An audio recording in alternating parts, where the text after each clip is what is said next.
Westland Road, Motor City, Cheyenne, and experience the Halliday difference, the beginning of hassle-free driving.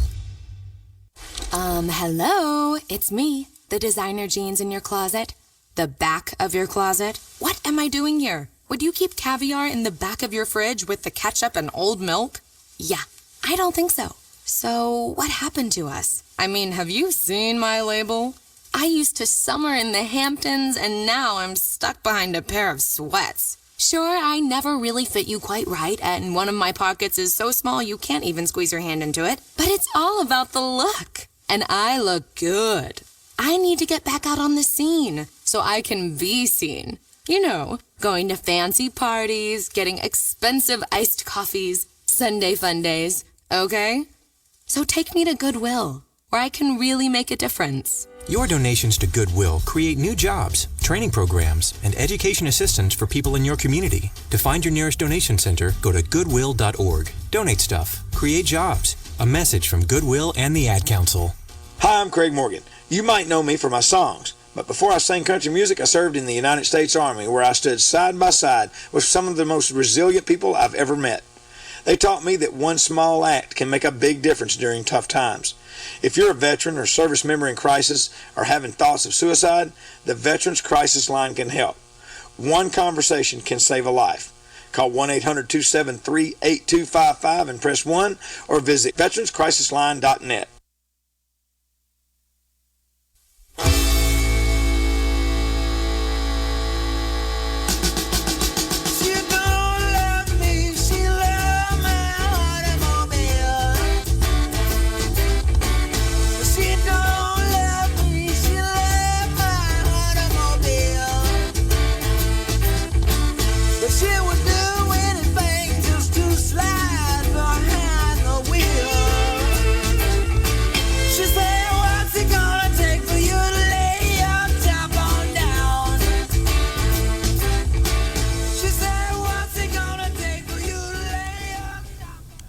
AM 650, KJB, Nick the Motor Guy, back here on Car Guide. We've been talking a little bit about Jeeps and Willys Jeeps, and one of the calls we had earlier was from a gentleman who had just rescued a 1949 Jeep wagon from a barn. But he had a very interesting engine in there, which was an engine produced by Jeep in a later time in 1962. And it was very advanced for its time, and it was known as the Tornado engine. It was an overhead cam engine, meaning that the camshaft was at the top engine operating the valves rather than flat heads or overhead valves. Much, much more efficient design. Completely misunderstood by both the public and the mechanics of the day. And it was very unsuccessful, and in fact disappeared within 3 years from the vehicles themselves, going back to the overhead valve engine, which ended up being used for many, many, many, many years, all the way up into the 2000s. The Tornado engine continued to be used in military vehicles. And that's, I must admit, until I was starting to do some reading on it, I thought that was the end of it. But no, it wasn't. After the military stopped using this, production of the Tornado engine continued in Argentina by the Argentinian wing of Kaiser. That engine was then used in a bunch of different Jeep and American Motors vehicles, which were assembled under license there. The engine then became known for powering all those vehicles, and indeed when the French company Renault bought into that company, that was the only engine that was used in the Renault and AMC vehicles that was not built by the French company. It continued to be developed, and it just shows how good the basic design and how clever the basic design was, even though it was not a success because it didn't get the development it deserved here in the States. But in Argentina, this engine would continue to be developed through the 70s, and in fact was a very successful engine, efficiency-wise and even emissions-wise, during the 70s. to the point that it was then used even in tremendous international racing organizations with great success. In some cases, winning a lot of long distance races using that engine. Continued to be known as the Tornado, the Super Tornado, and developed all the way up through 1982, at which point it produced in some cases as much as 300 horsepower. Very reliably. So it showed that the basic design was great. It was just very typical of engines here in the US at the time, that if it was a bit different, and it wasn't traditional as seen by the American public and indeed the American aftermarket automotive industry, it was kind of ignored. That happened with this engine. It happened with several engines that went on to be used in other countries tremendously successfully. The Buick & Olds 8-cylinder 215 cubic inch engine, which became the Rover and Range Rover engine all the way up through 2004. That was an engine that came out in the early 60s. It was a brilliant design from GM. All aluminum, extremely light, very compact, very efficient, but completely ignored by the automotive industry here, and GM sort of tucked its tail between its legs and sold it off to the Brits. The Brits then continued to develop it and made it an engine that was then sold to all over the world in all kinds of Land Rovers and Rover vehicles. Again, great design, ignored by the industry here, but went on to great success in other places. And I know there are many others, but those are two that jump to mind right away. And I did not know, as I said, until reading about the Tornado engine, just what a great success it had had in industry for many, many years after it had been considered a complete failure in the mid-60s here. Gonna take another break, and then we'll be back to finish up the show here on AM 650 KGAB.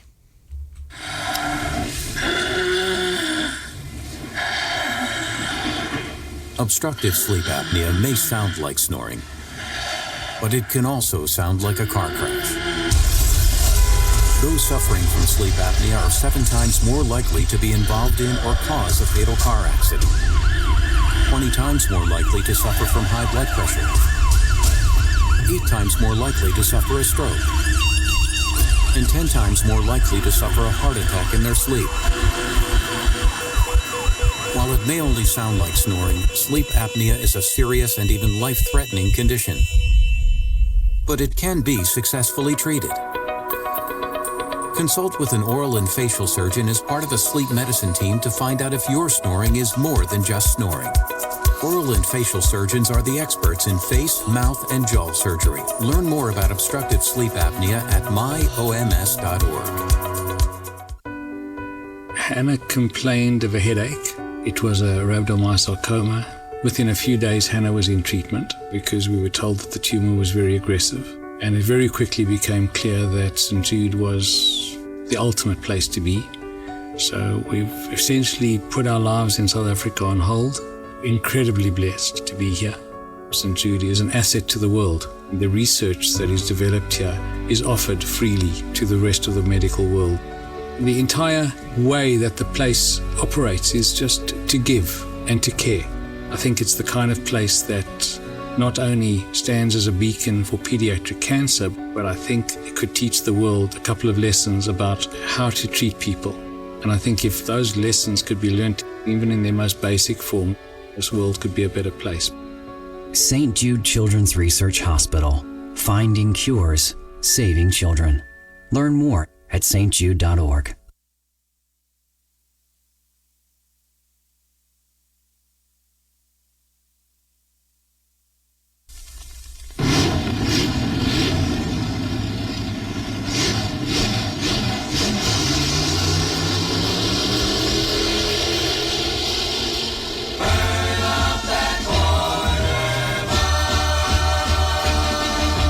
Just in the corner, she really feels looking real tough.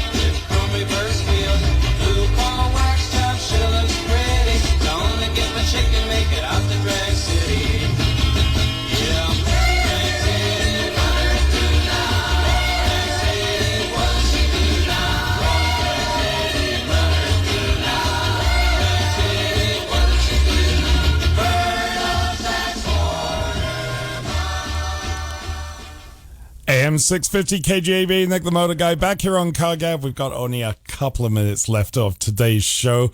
Want to remind everybody, please come out tonight if you're not going up to one of those, shows up at the park. There's some famous guy up there tonight, can't remember who, but I know my wife's excited about it.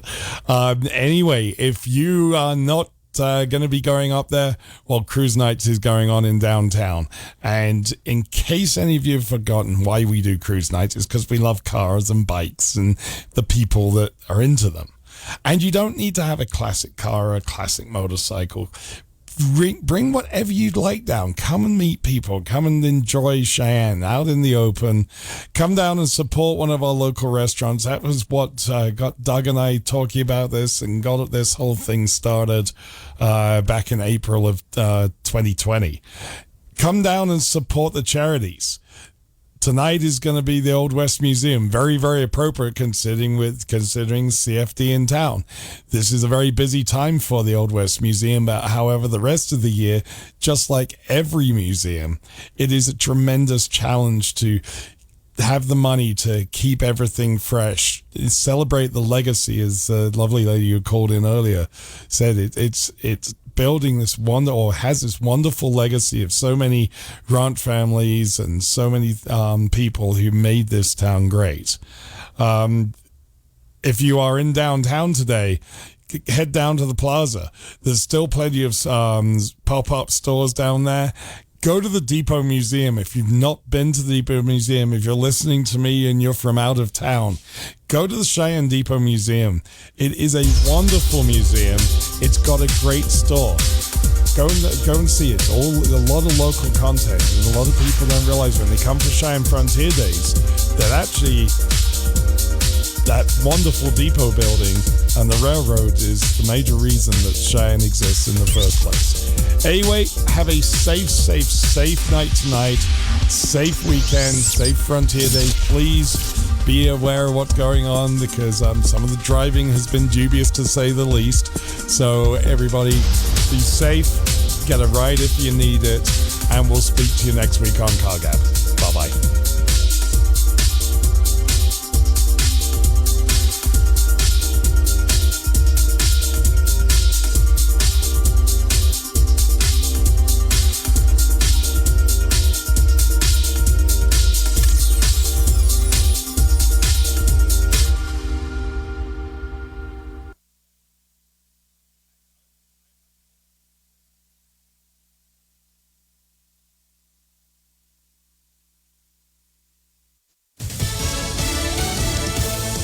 Weekend work in the Senate on roads and bridges. I'm Pam Puso, Fox News.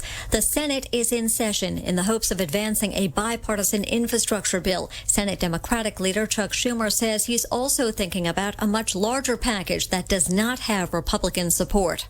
I have said for weeks that the Senate is going to move forward on both tracks of infrastructure before the beginning of the August recess. The longer it takes to finish, the longer we'll be here. But we're going to get the job done. House Speaker Nancy Pelosi has said she won't move on the bipartisan bill until the human infrastructure bill is passed. Also on the Senate floor, an appeal to help the millions of families facing eviction related to the COVID-19 pandemic. Democrat Elizabeth Warren says a freeze on evictions that expires tonight is not a long-term solution, but it is the right short-term solution.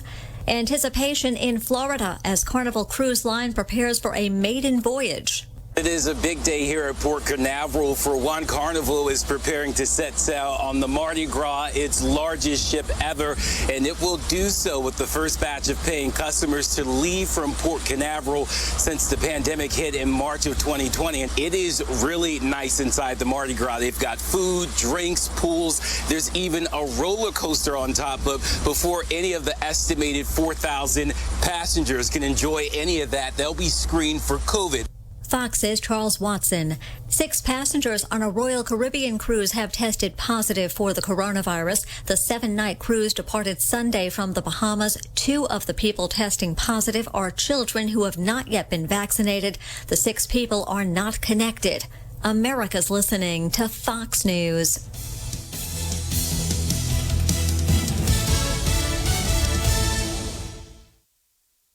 Hey, it's Brett Larson, inviting you to download and listen to the new daily Fox on Tech podcast. There's part of a colorful late 90s iMac on Mars. It's an idea that seems a lot like Kickstarter, called Build It. This isn't the first time we've heard about North Korea hackers trying to get a leg up on COVID-19, a range that was used for satellite TV service in the 70s. Get the latest trends in technology, cybersecurity alerts, and gadget news daily. Subscribe and listen now by going to foxnewspodcast.com or wherever you get your podcasts. Connect to Fox News Audio on the Fox News app. Listen to hear your favorite hosts like Brian Kilmeade, Jimmy Fallon, and Guy Benson standing up for what's right, live and via podcast. Just click listen, then swipe right and hear the latest news updates on your time. And scroll down to hear the latest podcasts from Fox News. And it's even easier to listen in the car with Apple CarPlay and Android Auto. Get programming alerts and notifications. Fox News Audio is on the Fox News app. The voices America trusts. Download it now. As cases of COVID-19 surge again in the U.S., some companies are rethinking a return to the office in September. This week, Silicon Valley giants and some of the world's biggest companies delayed their return to the office, with most now requiring workers that come back to get vaccinated beforehand. Apple, Alphabet, Uber delaying the return by a month. You have Lyft, Indeed, and Roblox delaying until next year, 2022.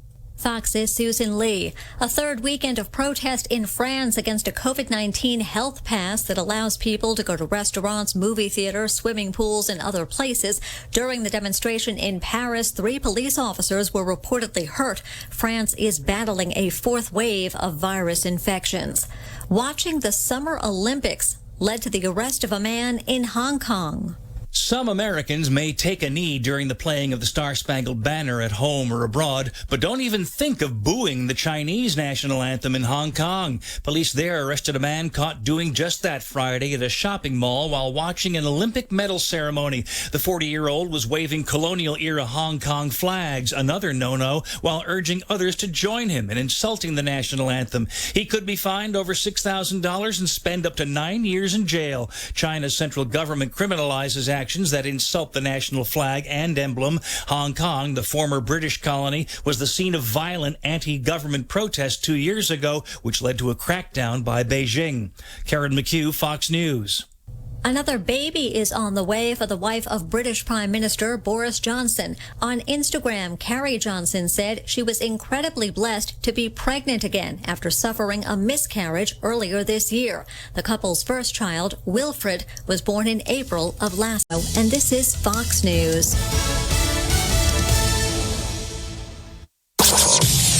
Your day weather forecast is brought to you by Four Corner Siding. No matter the weather, Four Corner Siding can help protect your home. Could be a wet and soggy Saturday for southeastern Wyoming. Once again, scattered thunderstorms. Heavier rains possible, especially over the foothills and mountain areas. Highs middle and upper 70s today. Lows tonight in the mid-50s. Upper 70s with some low 80s on your Sunday. Sunshine during the day with an isolated thunderstorm late afternoon. Then clearing Sunday night. Lows low to mid-50s. I'm day weather meteorologist Don Watzel.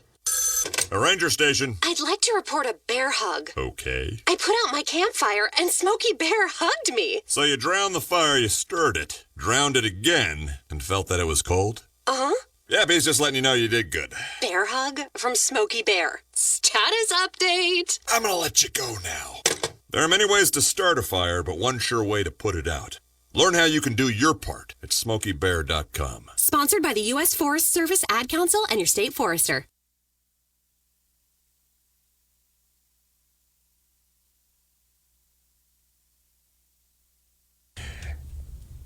AM 650 KGAB, Cheyenne's #1 news talk radio station. You're listening to the Weekend in Wyoming program. On the phone, I have Cheyenne Regional Medical Center CEO Tim Thornell. Thank you for calling in, Mr. Thornell.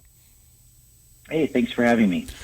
Well, a couple of things I wanted to hit this morning. First of all, I was curious if you see an increase in visits to your emergency room during Cheyenne Frontier Days. Do you guys get slammed or not? Yeah, traditionally we don't see a huge uptick in ER visits just because of Frontier Days. It feels like it at times, but don't necessarily reflect it in the actual numbers. This year, however, we are seeing an increase as we look at the month of July. So it'll include Frontier Days as well as, the previous weeks in July. We're up about 450 ER visits. So over prior year. That sounds like a lot. Is that as big a number as it sounds like? Yeah, so it is pretty noticeable. So again, for not just Frontier Days, but for whatever other reasons in July, we've seen quite a few more ER related visits than last year. Do we have any idea what's driving that? No, not at this point. We'll do a look back once the month's over, but not any good indications for you right now as to what's driving that. Tim, what are the most typical causes for people to go to the emergency room? Is it mostly bumps and bruises? Is it more serious injuries? Is it a little bit of everything? What is it typically? Yeah, for the ER, it's, typically a little bit of everything, although I will say, for the last year and a half with COVID, people have been a little more discretionary about going to the ER, so they're less likely to come in for the minor things now and more likely to probably use urgent care or their primary care doctor, which is appropriate. So really what we do see a lot more is severe related cases, whether it's, larger related injuries or just an illness that really merits coming to the hospital and being seen. Now, I would sort of guess that maybe you're busy on weekends and maybe busiest on Friday and Saturday nights. Would that be a fair statement or not? It is, yes. Things do pick up a little bit as the weekend rolls around and towards the evenings. Again, some of that just coincides with, doctors' offices, not being open and other access to healthcare being a little bit less during the evening hours and the weekends. Okay, on the phone I have Cheyenne Regional Medical Center CEO Tim Thornell. By the way, we are taking calls if you have any questions or comments, 632-3323. Tim, big national news this week. The CDC, I guess, encouraging people to wear masks indoors in areas with a high transmission rate. First of all, are we an area with a high transmission rate? Yes. So I was just looking at the CDC website, and anybody can go onto it, www.cdc.gov, and click on COVID-19 and find the data. So when I just looked at the map this morning, it did have us in a high transmission area. Most of Wyoming is, and certainly Laramie County is. How are we doing locally in terms of hospital admissions for COVID? Yeah, as we track it over the last couple of things I'll look at. The last 6 weeks, we have seen, quite an uptick in COVID hospitalization.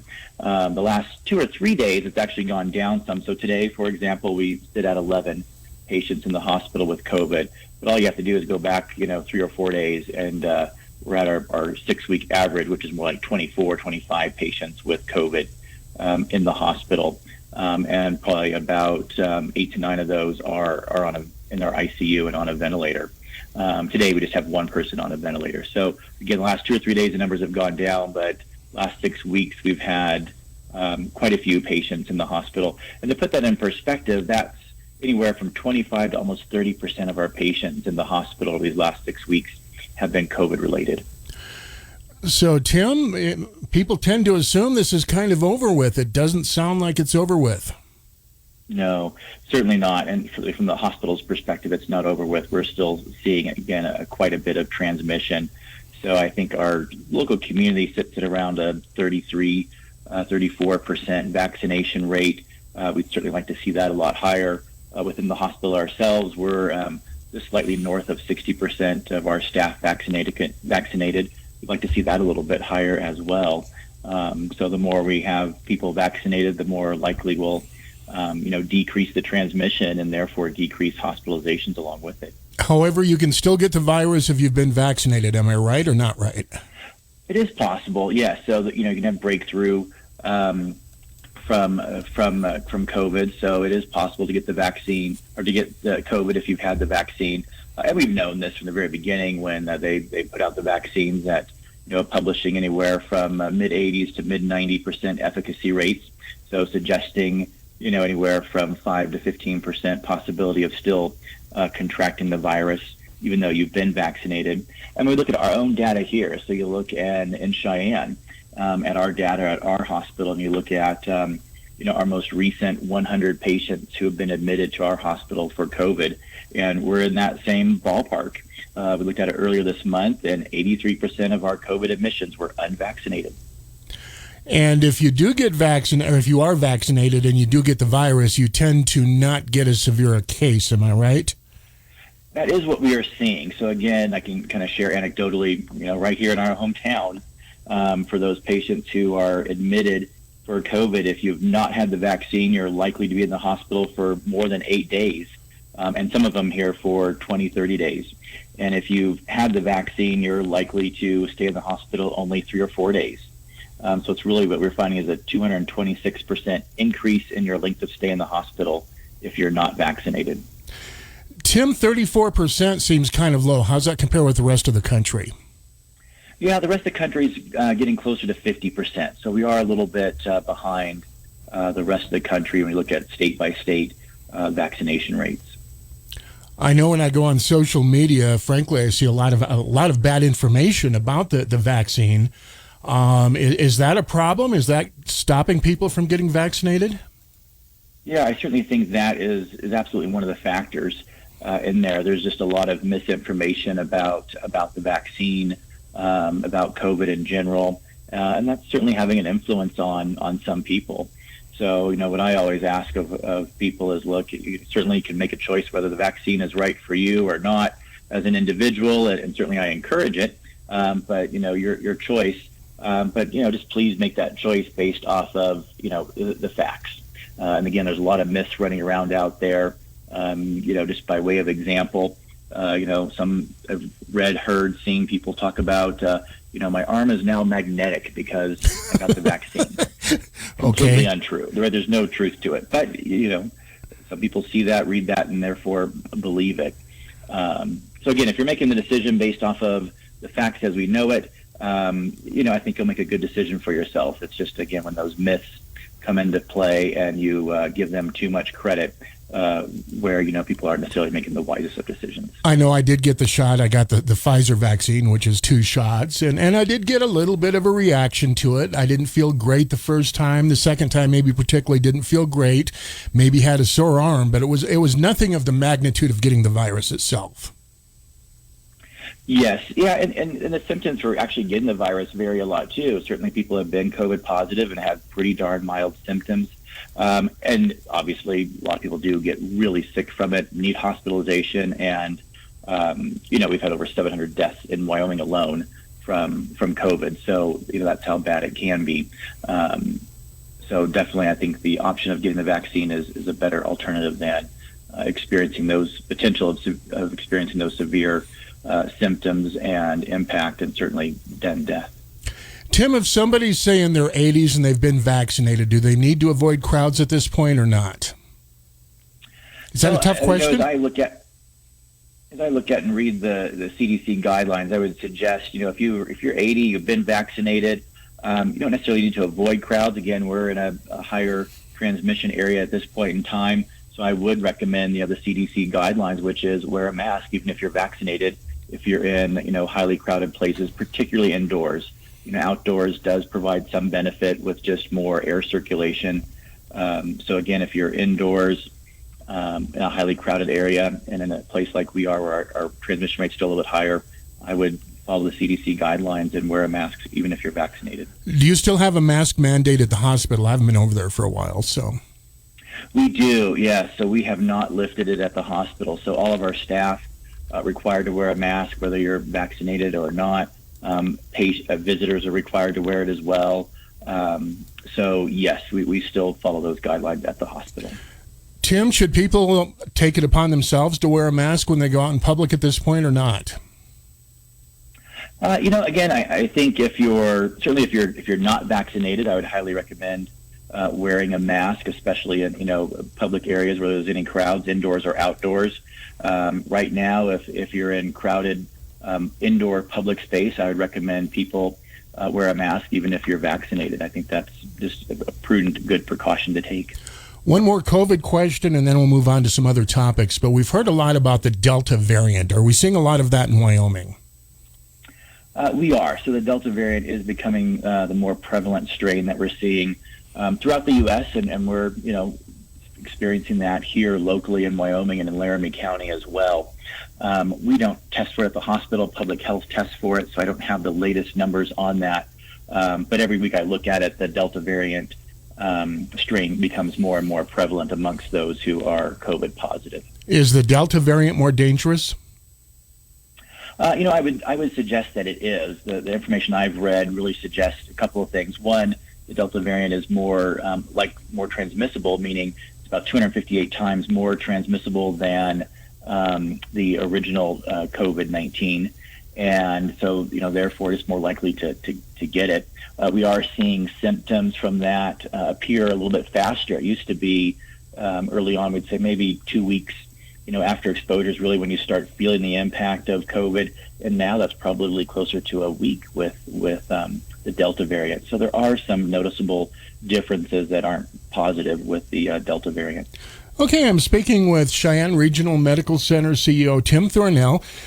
Tim, getting away from COVID per se, but more its impact, how has this impacted the hospital long term? Has it put you in a financial bind? Has it mattered? What's the impact there been?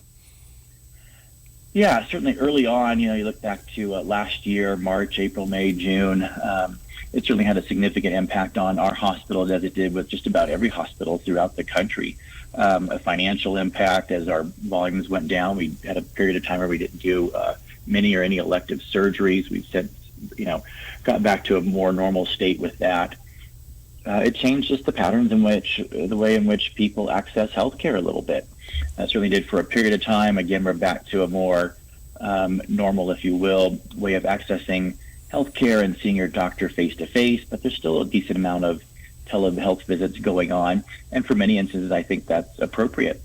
So it has changed how we deliver healthcare a little bit as well. So the impact is still lingering, and it's still part of what we're having to deal with. Now, if I have my history correct, this is the first pandemic of this magnitude since the Spanish flu right after World War I. That was 100 years ago.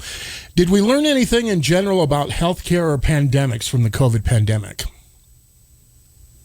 Yeah, I think, there's always lessons to be learned. Some of them are, we as a society now, I think, are dependent upon, just a few places for our supply chain. So I think we saw early on, we didn't have enough PPE, I think an acronym we're all familiar with now, if we weren't before, personal protective equipment.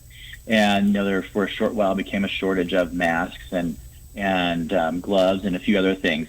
Part of it's just the demand spiked so much. It's not that we didn't have enough for normal everyday use, but when our usage demand just significantly increased, we weren't necessarily prepared for that, and found that in many instances our supply chain was dependent upon fewer people manufacturing than we expected, and some of them not all from the U.S. So I think one lesson we can learn is, can we manufacture a little bit more locally, a little bit more in the United States, and be less dependent upon some other areas outside of the United States for some of these supplies.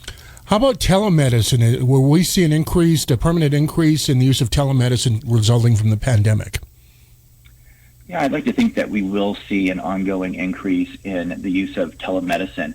Telemedicine has been in use for quite some time now and quite successfully, and that increase has been steadily improving as time has gone on, and certainly COVID-19 provided a mechanism for that to really just take off and become highly prevalent for a short period of time. We've seen it taper back down a little bit just as people do get a lot from the face-to-face visits with their providers, and there is benefit to that in a lot of instances. But we also found there's many circumstances in which a televisit works really just as well, and maybe in a few instances even better than a face-to-face visit, just from the convenience factor alone. So I do think we're going to see more telemedicine stick with us, more than we've had before COVID, and I think that will just continue to increase again as technology improves too. It becomes easier to deliver in that mechanism. As we come out of the pandemic and get more and more back into, quote, regular life or whatever you want to call it, normal life, what's going on at the hospital these days? You have anything interesting going on? Yeah, certainly outside of the COVID world, life still goes on in all other realms in the hospital. So, we're excited that we get to renovate our mother-baby unit. And we actually planned on doing this starting last year, and actually had hoped to have it done by this time this year. But again, COVID put that on delay. Didn't stop it from happening, just delayed it. So that's back on track, and the renovations for that are starting now. So really in about 9-10 months, we should have a brand new mother-baby unit available to the community. And we deliver, on average over 100 babies a month. So I think the community will really appreciate that brand new unit that we'll have. And then as soon as that's completed, so in about 12 months from now, we'll start renovation on a new intensive care unit, a new ICU. And certainly today, we've all seen the added importance of a highly functioning ICU, because that's where our really sick COVID patients are who are ventilated there. So we'll be expanding that, adding some more beds there, and adding some more isolation rooms to our ICU. Now, correct me if I'm wrong, and I may because I'm going from memory here, but as I recall, I think this was the ICU, maybe it was just the COVID ICU, had 25 beds available. Am I right on that? We are licensed for 15, but during COVID, we got an additional 10 license for our ICU for emergency use. So our regular license is for 15, but we will be increasing that to, I think, 18 or 19. But we have an emergency ability to go up to 25 right now. In non-COVID times, what would the typical occupancy rate for the ICU be? Yeah, so out of the 15 beds, probably close to 10 to 12 beds would be occupied in the ICU. And then again, during these last 6 weeks where we've seen certainly an increase in hospitalization, our ICU has, gone beyond its typical 15 capacity, and we have had to use some of our emergency licenses to accommodate some patients in that time. Do you ever send people to Colorado for intensive care? On occasion, but we're really able to take care of most everybody here in Cheyenne. So there are a few occasions every once in a while where a higher level of care may be merited, and usually actually they'll head on down to Denver at that point, to a tertiary hospital if they really need that level of care. Okay, I'm speaking with Cheyenne Regional Medical Center CEO Tim Thornell, who was good enough to call in this morning on rather short notice to be a guest on our program.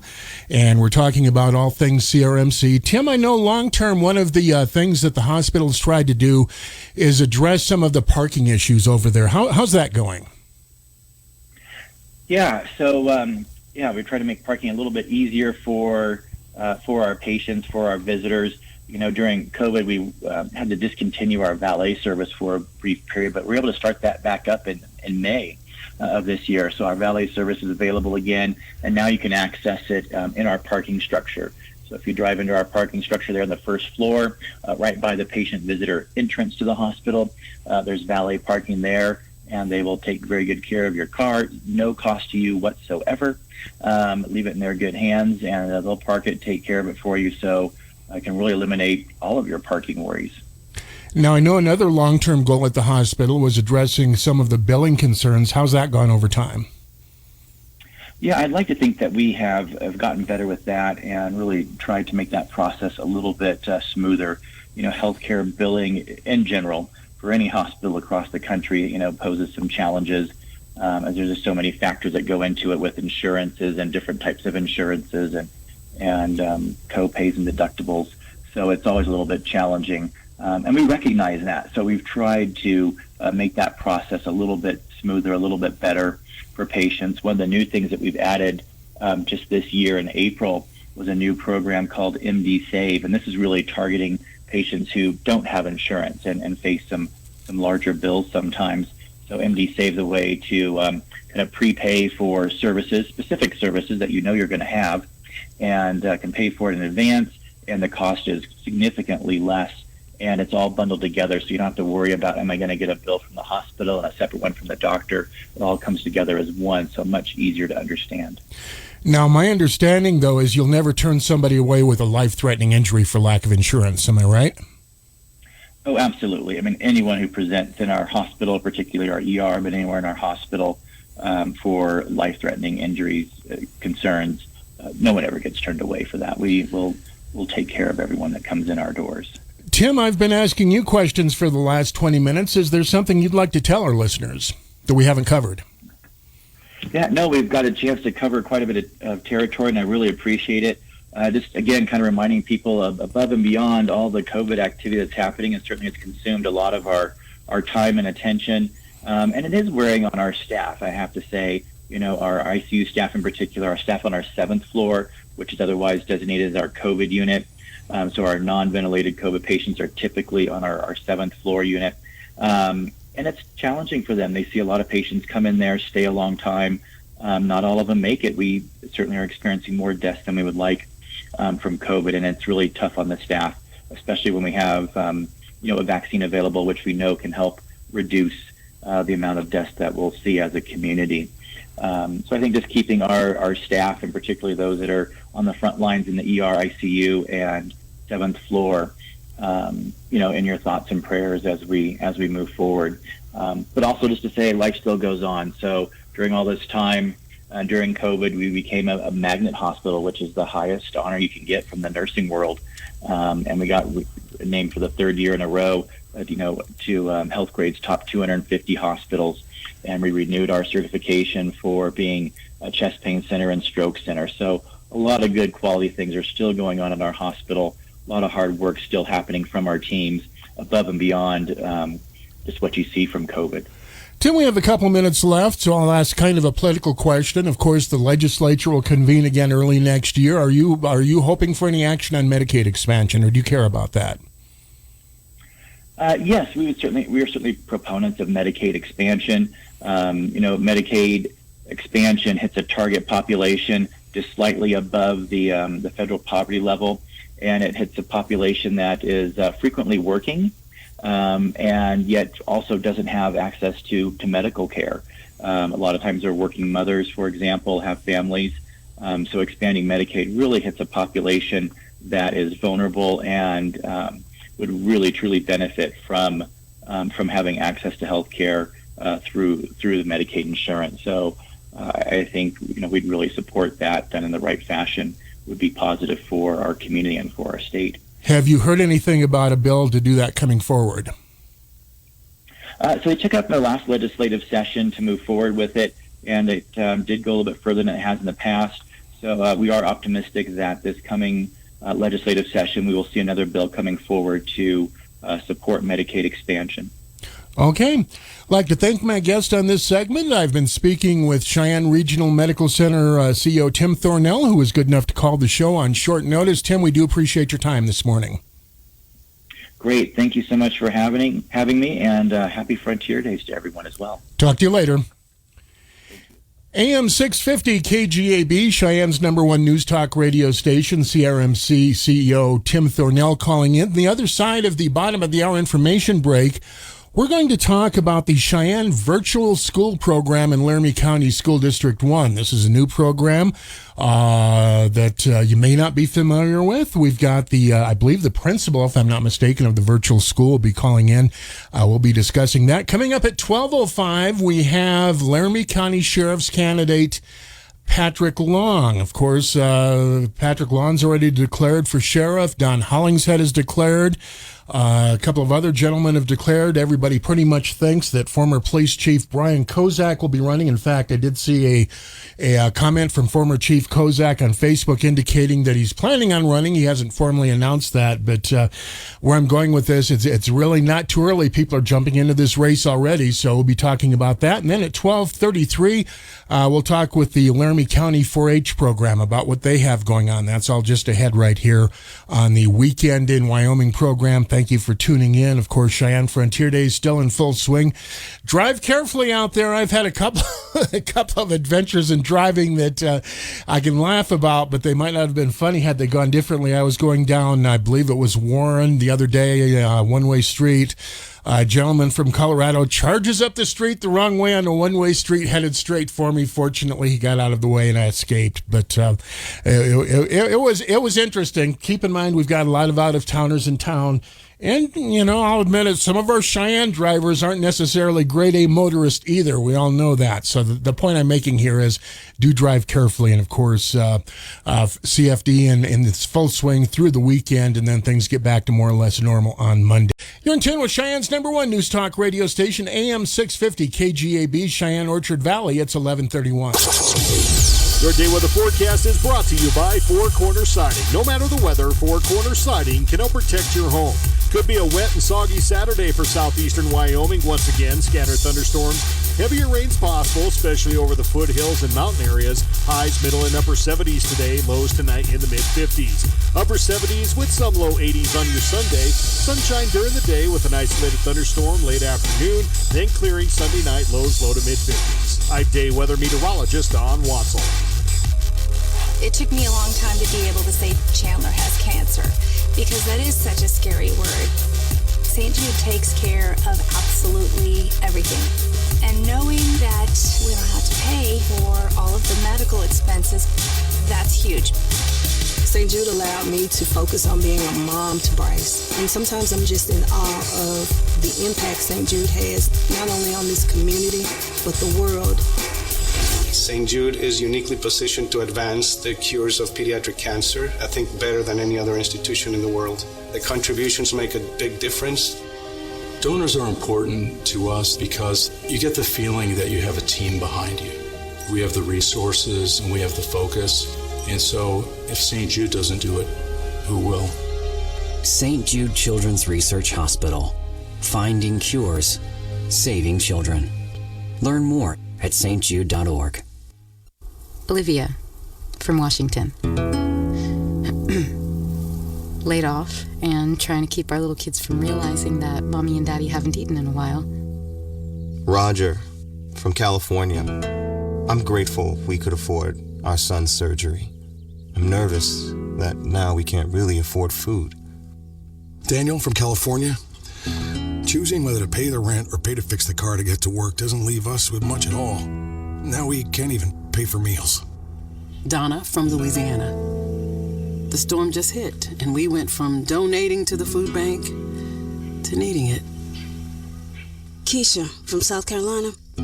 I've been skipping meals so my 2 kids can eat, but filling up on water doesn't really work. Hunger is a story we can end. End it at feedingamerica.org. Brought to you by Feeding America and the Ad Council. AM 650 KGAB, Cheyenne's #1 news talk radio station. You're in tune with the Weekend in Wyoming program. On the phone, I have Laura Hafner, principal of the Cheyenne Virtual School. Good morning. Hi, how are you, Doug? Good. How are you doing this morning? Great, thanks. Now, I invited you on to talk about the Cheyenne Virtual School. What is the Cheyenne Virtual School? What is that exactly? Absolutely. We are a district virtual program. So throughout Wyoming, each district could have their own virtual program, or there's some options that are available throughout the state where students from any district can join. But we are Laramie County's option for virtual schooling. Now, when we're talking virtual schooling, is that K through 12 or what grades are available? It is. We are a K through 12 program. K through 8th grade is kind of run primarily by me as the principal, and then the 9th through 12th grade students as a program run through their boundary schools, and so they can make sure that their diploma still stays with their schools, graduate, and participate in programs with their high schools as needed. So if you go to the virtual school, you could still, for example, play sports? Absolutely. Is the virtual school program new, or is it just something that I just heard of? So this is our second year. So it was new in Laramie County last year. It was a kind of an idea of we need a district virtual program that had been in the works anyway, but then obviously with COVID, it was a little faster creation because of the response to COVID for last year. But it is, so this is our second year. Now, how does a virtual school work? Do these kids, do they just sit in front of a computer all day? Do they still go to a regular school? What's a typical school day for a virtual school student? Let me put it that way. Yeah, good question. And so I think there's a lot of varieties that you can do in virtual school. I always like to think of it as a school of choice.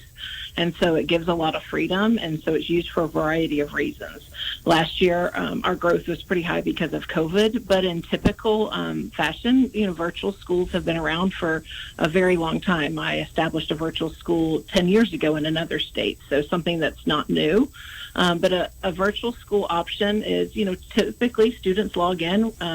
There is asynchronous, which means it's not at the same time, and synchronous learning, which means at the same time, that goes on in virtual. So teachers do live lessons, which is called synchronous learning, in which kids can join in Zoom and be part of their lessons and engage with them and do classroom discussions. And then they have the asynchronous part, which is the lessons and different items on the computer that they also go through on their own. So sometimes there's typically scheduled times, like say your teacher's going to do a 10 o'clock lesson from 10 to 11 that you have to attend. But then there's other times that maybe it's your classwork that you want to schedule at a time that's a little more flexible. So they have those options. It's not they sit at a computer from 8 to 3 all day. There's flexibility in how that day looks. Do you expect a bump in participation due to people kind of getting used to the concept during the pandemic? Or do we know? I do. I think it's something that families have realized, hey, this is a cool option for us, because we had a large response because of COVID, obviously. But now we have families that have said, this really worked for our needs and our family. And a lot of parents who said, I liked being at home, being a learning coach with my student, because it really does take a coordination with the parent at home and the school. Obviously, we don't have them in front of us.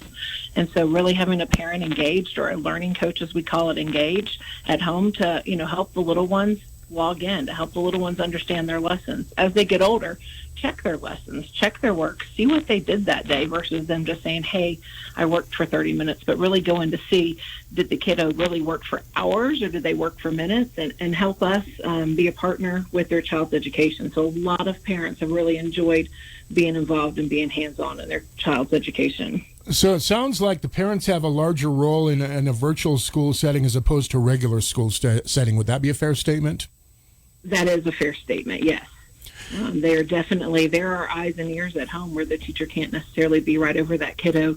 They're there. I think it's more, I always call it a partnership with the teacher. They're kind of, they're instrumental in student success online. How many participants did we have in the virtual school last year?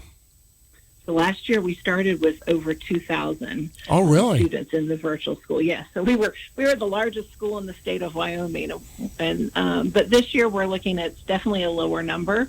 We're looking, I want to say K through 12, probably looking at about between 300 and 400 students for going into the school year this year. So last year it was swelled by the pandemic, I would assume. Absolutely. But that's still a pretty substantial number, 400. How many students do we have total in the district?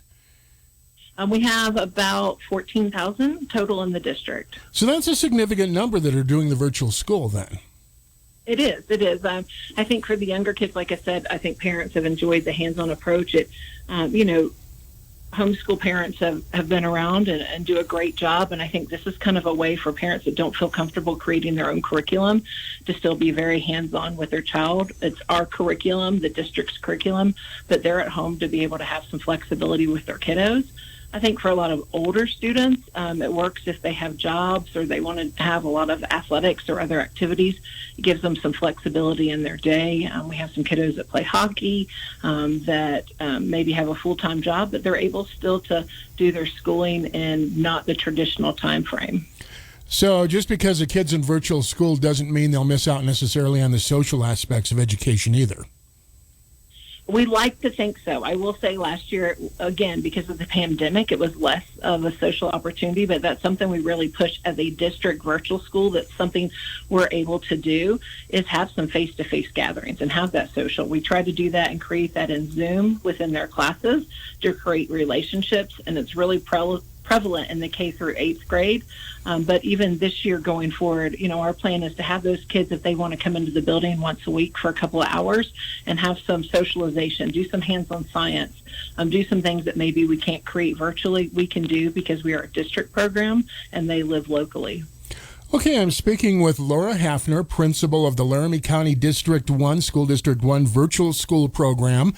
Laura, you mentioned flexibility as being one of the advantages of virtual school. What are some other assets, if any? I think flexibility, we have, unfortunately, in schools, and I everywhere we go, there's kids that aren't always comfortable in school, or they say it's not the right place for them. And so allowing students to do virtual in the comfort of their home may be a more comfortable setting for them, and maybe a place that they feel safer or more secure. So there's that option. I think that's been a big thing that we've seen from families also. What are some challenges with virtual school? I think you did kind of touch on one, that sometimes socialization, if I could talk, could be a little bit of a challenge. What are some of the other challenges, if there are any? Yeah, I think there can be some. You've got to be motivated. One thing, if you have a parent, especially those younger kiddos, and they've got that parent with them, and they're kind of keeping them on task. But as a student gets older, they typically become more responsible. Parents are less hands-on, and that really needs a motivated child. Just because a student in school makes straight A's doesn't necessarily mean they're going to be a motivated virtual student. So they've really got to want to get on, complete their assignments, do their lessons, engage with their teacher online. And so it is a little different than when you go to school every day and there's somebody there that can kind of help motivate you. I would say that's probably one of the bigger disadvantages is the motivation. Flip side of that, though, it occurs to me that could be good training for the real world, because when you're out there working, you may have to be a self-starter, and this may be a good way to learn that. I do, Doug. I agree with that. I think we are creating students who are successful. A lot of college classes are now remote or virtual, have a virtual aspect to them. And so I think it's an important part for students to kind of learn how to do that, to pace themselves, to plan accurately, to schedule themselves correctly. So I do think it's a life skill that is extremely important. How many also that comes with that is communication. How do you communicate on the phone and in conversations, and proper emails and text messaging? There's a lot of that takes place. And so we're able to really teach them those life skills that are important for job placement. And that's all real world stuff anymore. That's not something that's off in a corner. It's something that pretty much everybody deals with in the workday world. Absolutely. Okay, I'm speaking with Laura Hafner. She's the principal of the Cheyenne Virtual School Program in Laramie County School District 1. Laura, we do have registration coming up. If parents want their kids to maybe take a look at the virtual school option, if they want to enlist them, if they want to register the kids, how does that all work? Yeah, so same as it does for any other school in the district. We are at the Eastridge facility, which is the old Cary building, and we have staff there right now currently. So our registration has been open all summer, and it is currently available on the registration dates with the district, but we also have staff there that parents can come in anytime, and we can help them get registered if that's something they want to do. We will do and that is K through 8th grade at the Eastridge facility, and then 9th through 12th graders would go to their boundary school to make that happen. And then we will do on the first day of school a live orientation where students will come in and pick up their devices. They'll pick up any textbooks or materials that we want them to have, and we'll walk them through the process and make sure that they're ready to go at home on their own. Now, as far as the district, does it cost any more or less for the district to implement a virtual school program? Is it expensive? Is it not expensive? How does that work? Teachers are the same teachers within the district. The equipment used is the iPads, just like the students have within district schools. We are using the same district-approved content for K through 6th grade. So Wit and Wisdom, the different products that you're going to hear about with the district we're using. So those factors are the same cost. Obviously, the facility cost would not be as much because we don't have students in the building every day. And so, therefore, the facilities cost would be less. Laura, do you think this is the wave of the future in education? I do. Like I said, I began working in virtual school environment in 2011, and it was kind of new in the state that I was at, and it really just exploded and has become the norm there. And so I do see this as the wave of the future. And I do think it's important that hands-on, face-to-face is still important in education, but I think school choice with families is also extremely important, and the flexibility to allow and what works best for each individual student. It's just not one size fits all anymore. Laura, is there anything about the virtual school program that we haven't covered that you'd like our audience to know, or anything you'd like to tell our listeners? I think always reach out to me. I'm somebody that's very accessible. My information is on the district website under the Cheyenne Virtual School. So if parents have questions or concerns, I'm always available. And think that that's a service that we're able to provide, is being very able to easily reachable and able to communicate. And I think if they have questions, concerns of how it works, that's something we can walk them through. And we're really excited about the second year. We've put in place some new ideas and new areas that we didn't have available last year. So looking forward to what this year is able to bring us. Is there any kind of barrier in terms of just that it's something new and parents aren't quite sure about it? Is that a challenge you run into? I think the challenge is, we went into remote learning at the end of 2020. Every school shut down and we went remote learning. And I think that challenge is what is virtual learning versus what was remote learning. And those are two very different areas. And so virtual education, it is a commitment. It is a 4 to 6 hours a day working, whether it's online, whether it's on text materials or Zooming. And so that has been a challenge, is what is virtual versus remote. And I think a lot of parents, because of COVID, maybe didn't feel like they had a lot of options. They wanted to keep their child safe, but they didn't necessarily want to have them on the computer all day. And so what are the choices to do? And so I think the pandemic has really changed things in our approach in education and how do we look at it. Is there anything else you'd like people to know, or do you think we've pretty well covered the topic? I think we've covered it. I appreciate you giving us a chance to talk, and hope that we'll hear people reach out with questions or concerns of how we can serve them and help them. Okay, I'd like to thank my guest on this segment. I've been speaking with Laura Hafner, president of the principal for the Cheyenne Virtual School in Laramie County School District 1. Thanks, Laura. I appreciate it. Thanks, Doug. Talk to you later. Bye. Bye-bye.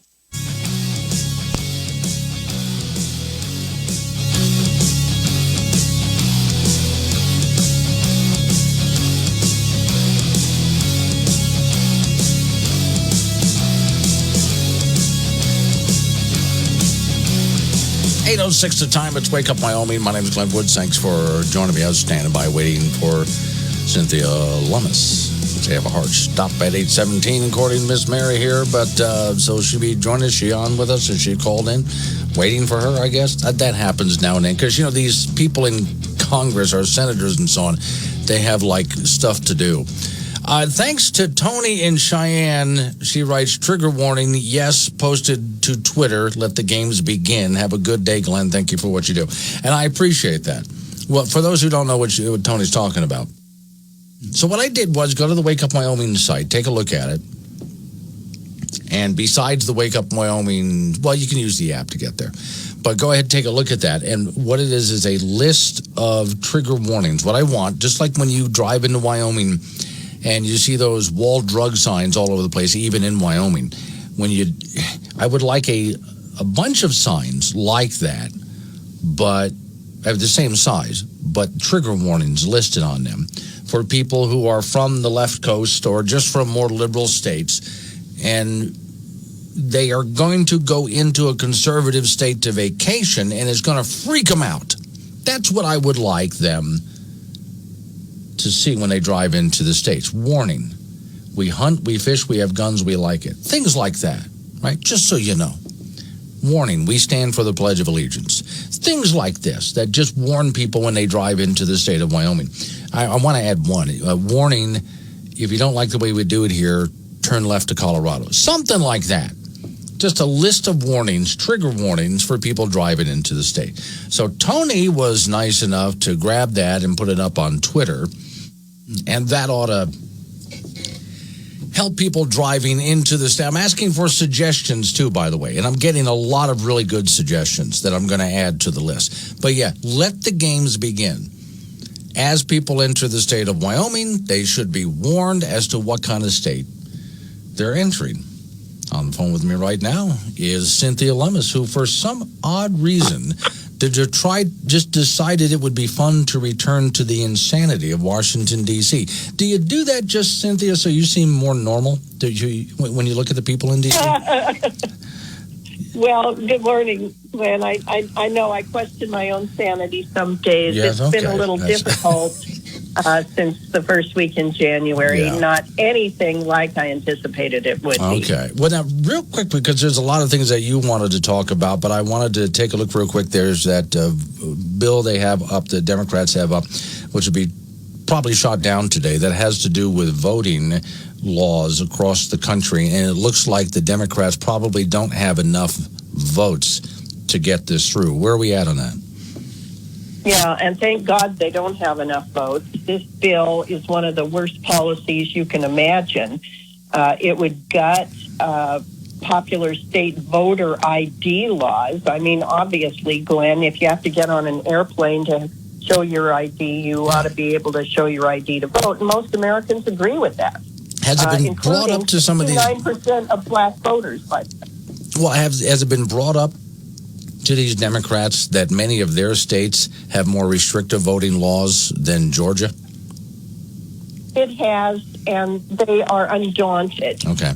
Because this isn't about correcting voting laws. This is about their party being put in a position to never lose an election. Right. So it allows things like unlimited ballot harvesting, mandating ballot drop boxes, no voter IDs required. Right. Get this one. It provides government funding for campaigns. When it gets to that, would you like to donate $1 on your taxes to the presidential? Let them raise their own money. I never signed. No, I never checked that one. You are also working on legislation that has to do with the digital dollar, if you will. Now, is this like the dollar in cryptocurrency form? Is that what we're talking about here? We're talking about two different types of currency. Okay. One could be a digital dollar, which is literally the same currency we currently use, but in digital form. Right.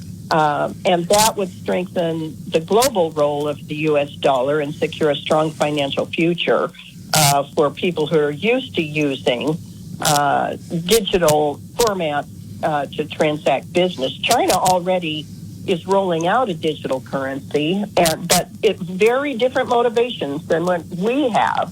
Their motivation is surveillance and control of the financial system, whereas privacy should be the cornerstone of any discussion of digital currency, whether it is the U.S. dollar or Bitcoin. Okay, but devil's advocate with you here, the way the federal government is spending money, and so much of it is digital anyway, so they borrow and print all sorts of money that we can't possibly pay back.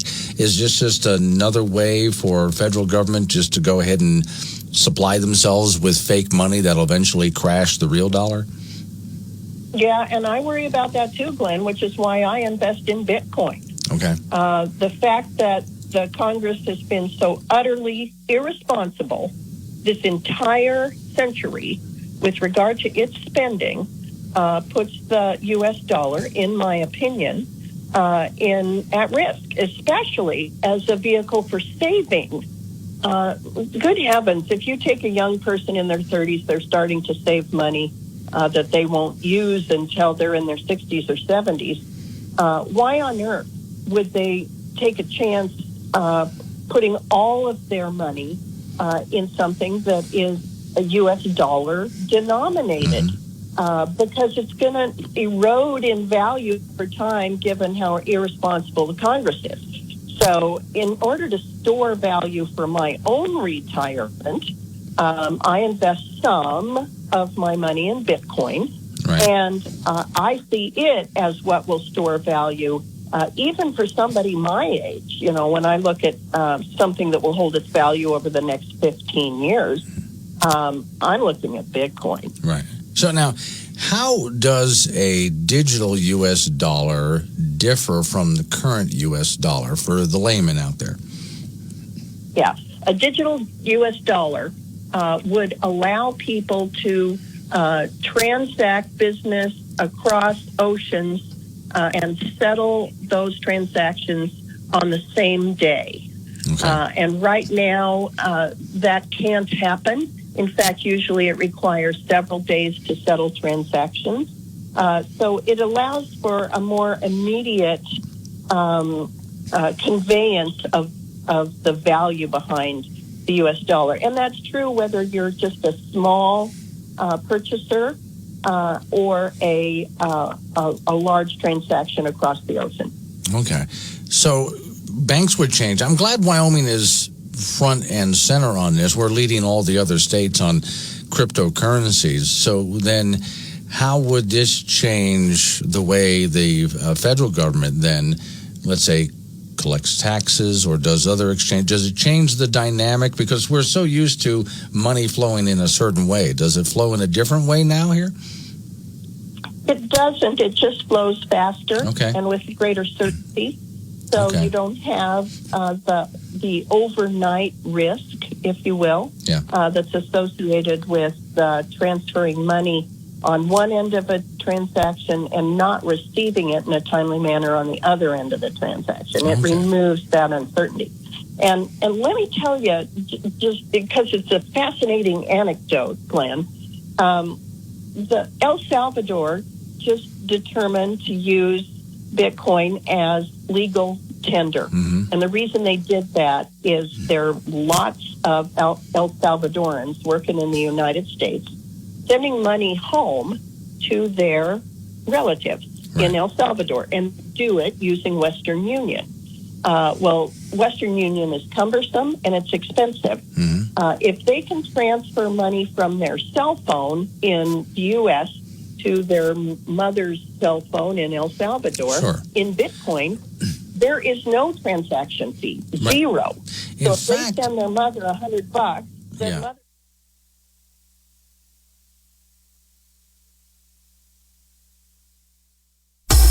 You're listening to Cheyenne's News and Talk Station, AM 650, KGAB, Orchard Valley, Cheyenne, a Town Square media station. Adopt US Kids presents Multiple Choice Parenting. You've accidentally cut your daughter's bangs unevenly. Do you A, line things up a centimeter from her hairline? Man, oh man, oh man, oh man, oh man. No. Sweatbands are so hot right now. Everyone's wearing them. Like that basketball player and that other basketball player. B, get spiritual. Mom, where did all the mirrors go? A reflection could never capture our true selves. Huh? Beauty is within. C, look on the bright side. Less time blow drying, more time texting. Or D, show empathy. Mom, you really don't have Ta-da! Twinsies! I kinda love it. As a parent, there are no perfect answers. But you don't have to be perfect to be a perfect parent. Thousands of teens in foster care will love you just the same. For more information on how you can adopt, visit adoptuskids.org. A public service announcement from the U.S. Department of Health and Human Services, Adopt U.S. Kids, and the Ad Council. Dad, this is fun. I didn't think I'd like kayaking. Well, I'm glad you enjoyed it, but I think it's time to head back in. Okay. Can we come back? Sure. Hey, be careful getting out of the boat. It's a kayak, Dad. I'm gonna return the kayak. Can we walk home? How about a taxi? It's a short fare from your neighborhood to your naturehood.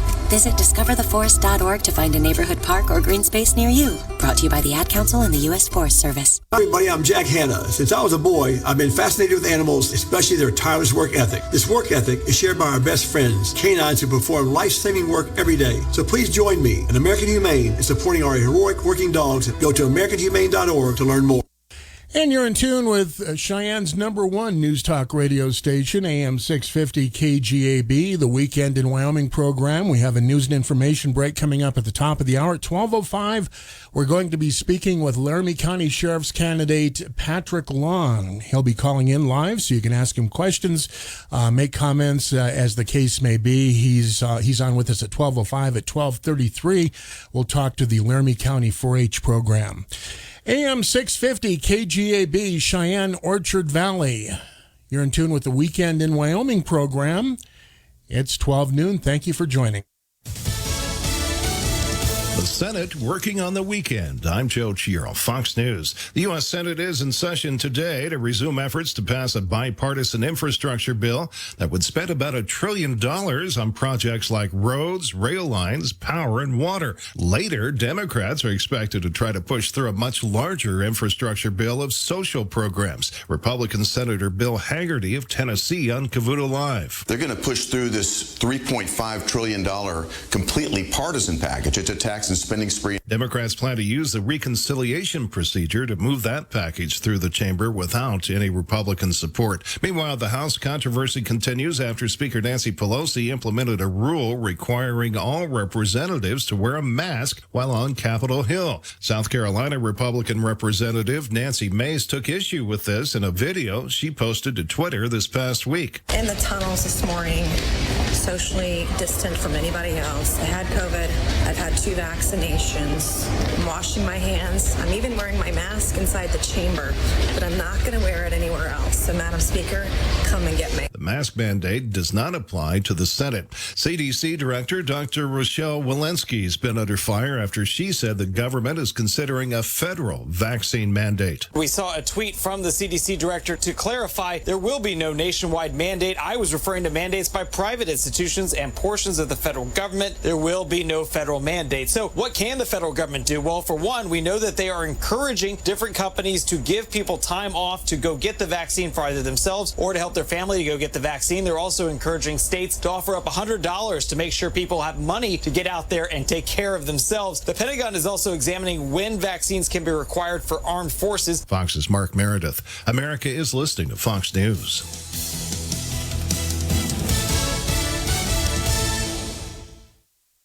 From the Fox News Podcasts Network. Stay on top of the latest news and information from Fox News. Listen and download the Fox News Hourly Update on your time. The trending stories you need anytime you want it. Listen and download now by going to foxnewspodcasts.com.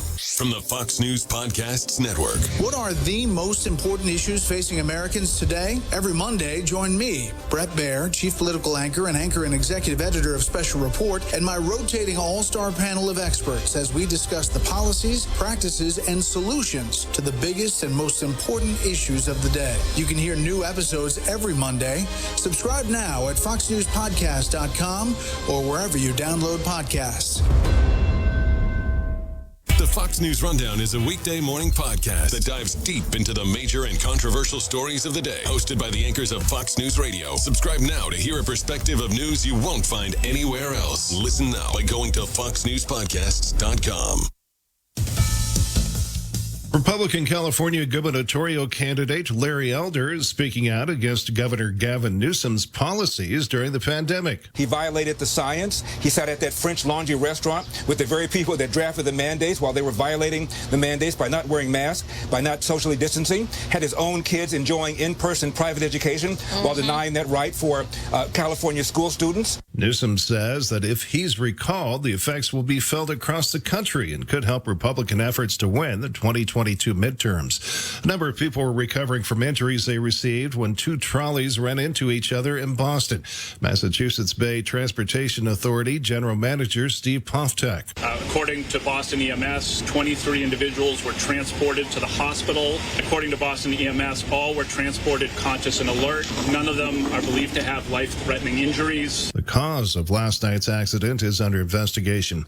It's time to look to the night sky and see a show being put on by Saturn. Every year, Saturn swings into opposition with Earth and shines its brightest. That's when Earth is between the ringed planet and the sun. This year, it happens the night between August 1st and 2nd, giving cosmic watchers their best chance to see the celestial beauty. You'll be able to view Saturn with the naked eye, but if you want to see its glorious rings, you'll need a telescope. Earth Sky says the prime time for getting a glimpse is Monday around 2 a.m. Eastern. And if you need help locating the sixth planet from the sun, a stargazing app will show you the way. Carmen Roberts, Fox News. And there's another show on the way. Jupiter will be in opposition the night of August 19th through the 20th. And the Perseid meteor shower is getting underway with the best night right at your door. Buy local Wyoming roasted coffee at snowyelk.com. Your day weather forecast is brought to you by Four Corner Siding. No matter the weather, Four Corner Siding can help protect your home. Could be a wet and soggy Saturday for southeastern Wyoming. Once again, scattered thunderstorms. Heavier rains possible, especially over the foothills and mountain areas. Highs middle and upper 70s today. Lows tonight in the mid-50s. Upper 70s with some low 80s on your Sunday. Sunshine during the day with an isolated thunderstorm late afternoon. Then clearing Sunday night. Lows low to mid-50s. I'm day weather meteorologist Don Watzel. AM 650 KGAB, Cheyenne's #1 news talk radio program. You're in tune with the Weekend in Wyoming program. On the phone, I have Laramie County Sheriff candidate Patrick Long. Good afternoon, Mr. Long. Good afternoon. How are y'all doing today? Good. How are you doing today? Good. Thanks for having me on your show. Now, you announced recently you're running for sheriff. Tell us a little bit about yourself. Correct. Yeah, I got into law enforcement back in well, actually, when I graduated high school, I went to college and graduated over in Riverton. at Central Wyoming College with an associate's degree. Then I got into law enforcement with the Wyoming Department of Corrections, and I worked there for a couple years and continued to advance. And I did some other state work in security that kind of managed my skills and built on my resume and more of a community setting, so that I could understand how protocols and mostly with the state would work. And then I transitioned up here to Laramie County about 6 years ago, and have been in the detention center for 6 years, and see a lot of issues here in Laramie County that I think I'm the man to fix. So I'd love to have the people's vote here, community oriented for sure. I just don't agree with a lot of stuff the current administration's doing, and I think it needs fixed. And somebody with enough brass like me can fix that. I'm not afraid to take the heat and get out there and let people know who I am. So, what are some of the issues that you feel need to be fixed? Well, we have a lot of things going on in the sheriff's office and actually in Laramie County that aren't being addressed. There's a whole lot of seems to be focused crimes on revenue. You know, it's easy to get the DUIs, so let's have my guys get the DUIs. But in the meantime, we're leaving other more important issues out there in the community. We're not doing anything for the homeless population.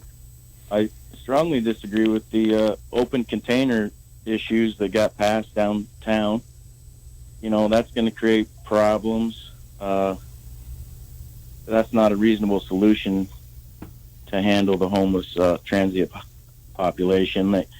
We don't need to lock people up and throw away the key. That's not the goal of a community. The goal of the community and the goal of the detention center and the sheriff should be to rehabilitate the criminals and get them back on the streets through education, through programs within the detention center to get them as functioning individuals within the community. And it's really sad to say, but that's not what's happening right now. What's happening is it's a throw away the key mentality, and that's not helping anybody. And that's how come the recidivism rate, if you look at it, so high. The crime rates are so high. We don't really do a whole lot of community-oriented policing right now, and that's a problem. There's a detachment between the city, county, and state departments, and we need to get back to functioning more as a team unit, as a whole, and everybody needs to get on board. And we need to do more functions in the community to let people know that we're there, that we're not just somebody to be scared of, and that we're not just going to put our name all over town when it's Frontier Days or special events. So yeah, I hope that kind of answers that question. You know, there's community-oriented policing, but we're not doing it. All we're doing is focused on one little problem area, and that's what we're going to do because that's what gets the numbers for us. And that's just not correct. It's got to be a joint function between all agencies and work together to get things accomplished and get the community back on track. It's an issue when the sheriff's office current administration creates policies and doesn't follow them themselves. And they need leadership. There's not leadership there that's willing to be accountable for the actions. And I've always been accountable for what I've done, what I stand behind, and what I do, and I'll do that for the citizens of Laramie County. Okay, following up on a couple of points you touched on, when you're talking about community policing, what is community policing and how would you like to implement it if you were elected? So what happens with community-oriented policing is that everybody out there on patrol should have an assigned district or an assigned route that they're going to kind of look at. They're not just going to pick little hidey holes out by the outlaw to go ahead and say, oh, it's, you know, at this time we're going to go ahead and turn those sirens on and bring somebody in for a DUI. They should be out in the community getting to know the families that live in that neighborhood, getting to know your rural citizens and all that stuff. So community-oriented policing really focuses on the community so that you can have a good working relationship with everybody in the community. That way, when you have an officer out there in that section of the community that he's assigned to, he understands, oh, you know, I know this person. Let's talk. Let's figure this out on a more communication-based level than, you know, oh, I don't know what's going on. Let's race over here and find out, and then confusion happens and things go where they don't need to be. So it mostly focuses on being with the community. Another aspect of that is having events to put your officers out there. I'd like to put school resource officers back in the Laramie County School District. I feel like I could adequately present a lot of arguments why we need school resource officers in our schools and why they should be county positions and not city positions, because Laramie County School District is Laramie County, so there should be county positions filled. I'd like to bring back the DARE program in the schools and get a close working relationship with the kids in the schools. There's a juvenile center out on Archer that does some good, but that's only focuses on the individuals that are there for issues associated with their life, whether in the crisis center or on the juvenile side for detention. But we need to have a good working relationship with all the citizens, and the root cause goes down to if we can get back in the schools and have a good working relationship with the students, they can interact with us. Then when they're older, we can avoid a lot of the crimes and stuff that we're having now. And it's just about treating people good and being community oriented. Now, as I'm sure you're aware, the Cheyenne Police Department has an annual neighborhood night out program. Would you like to see the Sheriff's Department have a similar thing? I would. I wouldn't only like to have an annual neighborhood night out, because I don't think it's just something you do once a year. I think it's something that you got to kind of work at and do at least quarterly, maybe even monthly. I'd like to get out in the community and have invites and open houses to meet and greet people. It's not something that annually is great, and I think that's good, but it should be done more often and more frequently. Okay, I'm speaking with Laramie County Sheriff's candidate Patrick Long. By the way, if you have any questions or comments, we are taking calls, 632-3323. Patrick, you mentioned the homeless issues in Cheyenne. That's been an ongoing problem for as long as I can remember. I know our mayor recently said we need to have a community conversation about homeless people in Cheyenne. How would you address it? What are your views on that? Well, I think that the Comia shelter does a great job right now, but it's just not a big enough facility to take care of that. Ideally, what I would like to see done is there's a tearing down of the hotel across the hitching post. I think that was what that was. Mm-hmm. And I know that they have quite a bit of funding, the Comia shelter does, to go ahead and try to find housing for all these individuals on their own through resources and grants that they've obtained, and the people that have worked on that have done great things. But that's funding that's going to be lost if it's not used. So I think probably the best option would be to try to get something built that could be utilized for those people, where they can go in there and get checked in and kind of get restabilized out on their feet.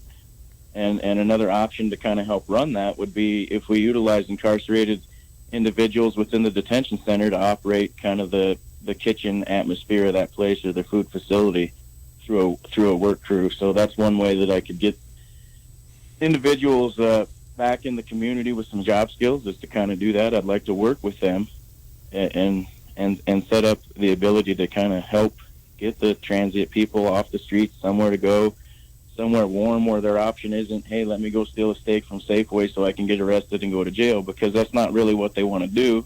They just don't want to freeze to death outside. Mm-hmm. So, but at the same time, they need to be able to help themselves also. So if you got people that are really down on times and want to help themselves and check into the Comia shelter and get scheduled out and get some counseling placements for jobs and job skills and get a GED provided to them, then I think that's the direction that needs to go, because Laramie County is growing, and there's lots of jobs here, not only in the county jobs, but we need everybody to be employed here. Grocery people, the janitors. I thank the janitors that worked all the way through COVID, because without them taking care of things and keeping things clean, that disease probably would have spread a lot more than it did throughout our county. So all jobs are important and all people are important, and I think we can kind of be more community oriented to help everybody in the community, even new members and visitors. Okay, now correct me if I'm wrong here, but as I understand it, the jail has not been booking people for misdemeanors. Is that correct? As far as my understanding goes, the last time that I was there, it was a supervisor decision whether they would be booked in on a misdemeanor. Most of the time that they were only booking in was on if it was a misdemeanor, if it was associated with a violent crime. Somebody would be at risk, or the person themselves would be at risk. Do you agree with that policy? No, I really don't agree with that. There are certain things I think that we can cite and turn away. It seems like every time somebody gets caught with a little bit of marijuana on them, we're bringing them into the jail. And I think that's something that we can kind of cite the ticket and have them go to court on. A DUI is technically a misdemeanor. We need to bring those in and get them sobered up to get them to court. There's a lot of other things that can be misdemeanors that we need to address and take care of. There's a lot of mental health issues with a lot of those arrests going on. So a lot of those people that are getting arrested and cited on misdemeanors should be incarcerated just for the fact that their mental state's not appropriate to be in the community at the time until they can get help that's oftentimes provided to them within the jail from the psychologists that we have there to help them out and kind of get them back on track. Okay, I'm speaking. And I know. Go ahead. Sorry, and I know that there's been a lot more issues with that due to the COVID, and that's why they were turning people away for overcrowding. But I don't think it's going to get overcrowded. There was 450 beds there. 200 of them were full, but the reason why they don't want to fill up the new jail that was paid for by the county is because they can't keep it staffed. So that's another issue that I'd like to tackle as soon as I'm the sheriff, is getting that jail up to staff. And I can do that as long as people are going to be treated right and not treated like it is. So the environment needs to change altogether. So are you saying that they're having problems staffing because of a poor work environment? Is that what you're saying? Exactly. There's a poor work environment. There's a poor team. There is no team. That I would go as far to say that the current administration, and I guess I'm probably going to get lit up on this, but they're derelict of duty and incompetent. Okay, of course, the current sheriff is not running for re-election. Danny Glick is retiring. So do you still see that as an issue, maybe with Don Hollingshead or not? Yeah, I do. I see that. I see a majority of how come there is short staffing is through Don Hollingshead himself. How so? Well, he's functioning as the detention captain, so that's pretty high up there in the chain of command as far as that goes. He does a lot of the hiring, a lot of the interviews. He's had 6 years, I think, as the captain there. Maybe only 4 years, but he's had time to fix the staffing issue. He's had a lot of ideas on how to fix that. He's had other staff members come to him and talk to him, and he can't get it done. He can't fix it. The only reason that they're not working on what's called a combined schedule is because the county commissioner shut him down and said, hey, you're spending way too much money on this combined system. Get off it. Get off the overtime. So they did, but they're still spending money getting people in there because they have to have a minimum number to work a shift. And so, yeah, your people are getting burnt out. I mean, these are people that have been there for anywhere from a year to 5, 6, 7, 8, 9, 10 years getting burnt out. And it causes issues. So they need to treat the employees better, and they don't do that. They don't care. They care about what they have, and that's it. And so until the environment changes with somebody new that has innovative ideas like myself, it's going to be the same old environment covered up and hidden away from the community, and that's not the way that you run a sheriff's office. Okay, I'm speaking with Laramie County Sheriff's candidate Patrick Long. Patrick, it's no news to anybody who lives here, anybody in law enforcement, that we seem to have an ongoing crystal meth problem in our community. Is there anything we can do about it? Well, there is a lot of things we can do about the methamphetamine. There's a whole lot of canines. I think in Cheyenne alone, the canines can be useful, but a lot of things is to do about the crystal meth issue is like I mentioned earlier. It takes school resource officers to get back in the schools, back in the communities, so that we can kind of more so be mentors to these kids in school and keep them away from a lot of these issues that they're going to have. I think when I was back in school, they had the DARE program, and it was a good program. I think a lot of times that helped a lot of kids just to know that, hey, I can talk to somebody here about what's going on, and they're going to help me. They're not here just to arrest me, harass me, do all these other things that are associated with that. And I think the meth is a big issue. And the biggest issue is that the chemicals and the products are so readily available to make it. How do we take care of that? I'm not too sure, because a lot of those are just household products.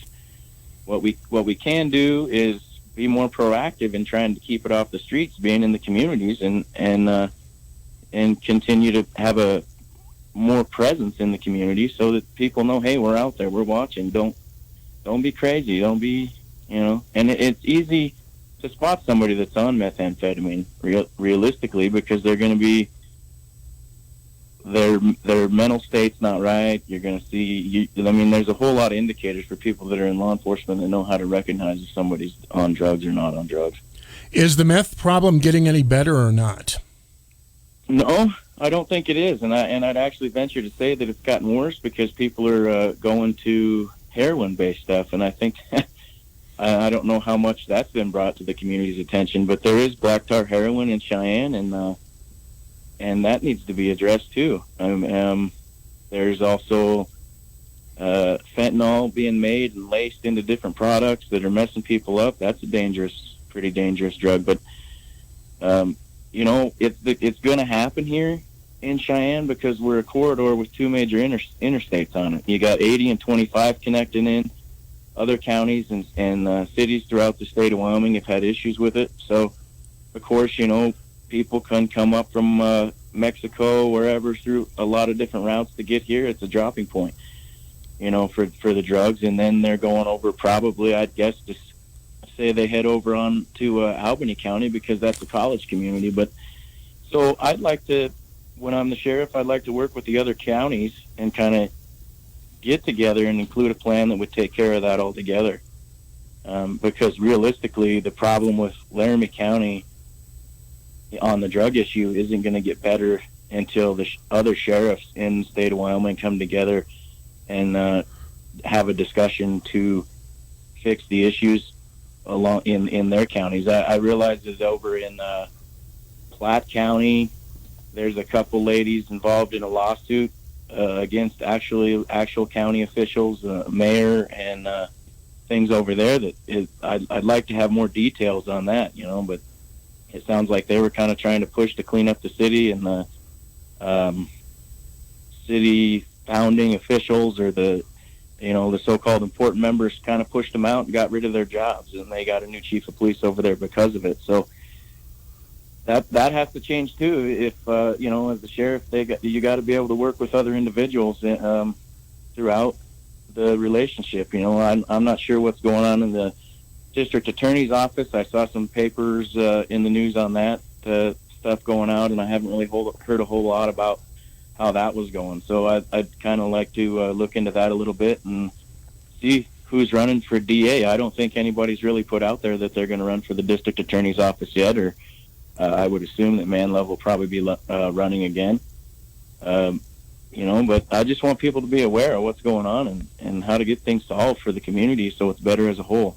I haven't heard of any other in fact, I haven't heard of any candidates running for DA at all. I don't know if Leanne Manlove will run for re-election. I haven't spoken to her about that. I haven't really heard of any candidates filing, but we're still a year out, too, so there's a ways to go.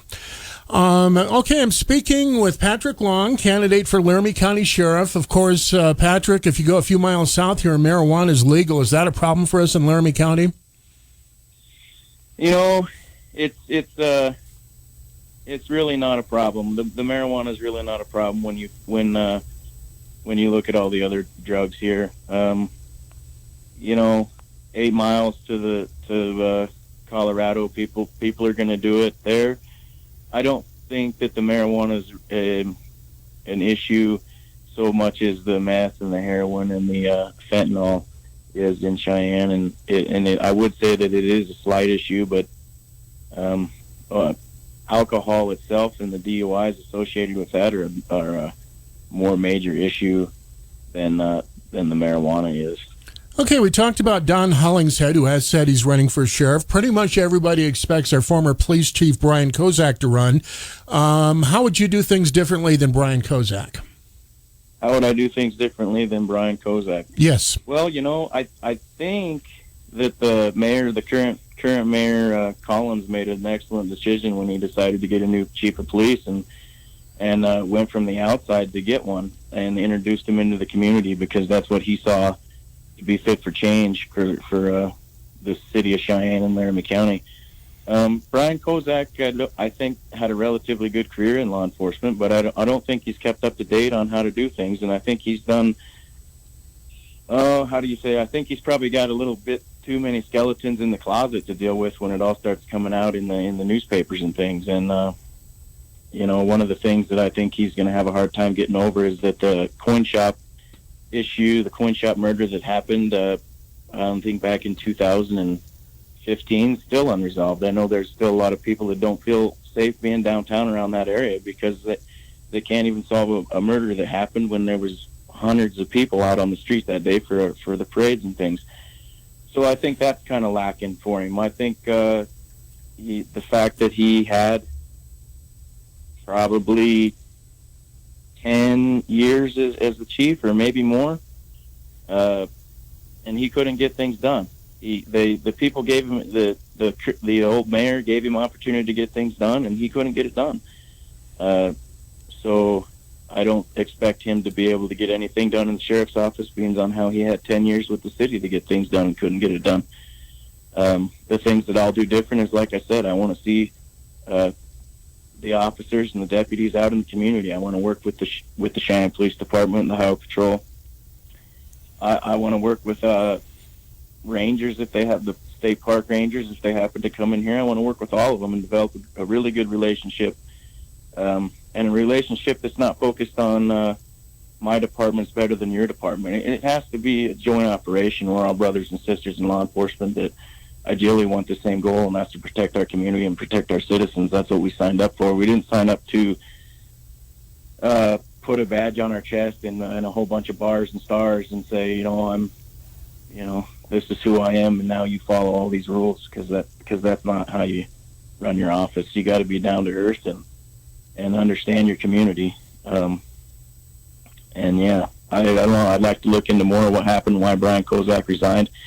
They said it was over the crime records not having gone down for the last 3 years, that they were on the rise. So he disputes those, and rightfully so. It's somebody, he's probably going to dispute what I'm saying, and I wouldn't expect anything less from him, or I wouldn't expect anything less from Don Hollingstead to dispute what I'm saying. That's just how it is. We're all kind of in the same fight, but I've always been a political fighter and a political activist to stand up for people's rights. So I think I'm well equipped to do that, and I don't have a problem taking accountability for what I've said today or anything in the future. Okay, I've asked you questions for the last 20-some minutes. We have about a minute left. Is there anything you'd like to say to our listeners that we haven't talked about? Yeah, feel free to reach out, contact me. I got a page set up. It's at Long2 Sheriff. You can reach out to that, and I'll get back to anybody who wants to talk to me. Yeah, it's been great talking to you. I appreciate the listeners that did listen. Hopefully you've got some insight as to who I am and who I expect to be as your sheriff, so that we can get Laramie County back on track. And any questions, comments, or concerns, free field it, shoot it over at Long to Sheriff 2022. Oh, just a real basic question. Are you running as a Republican or a Democrat?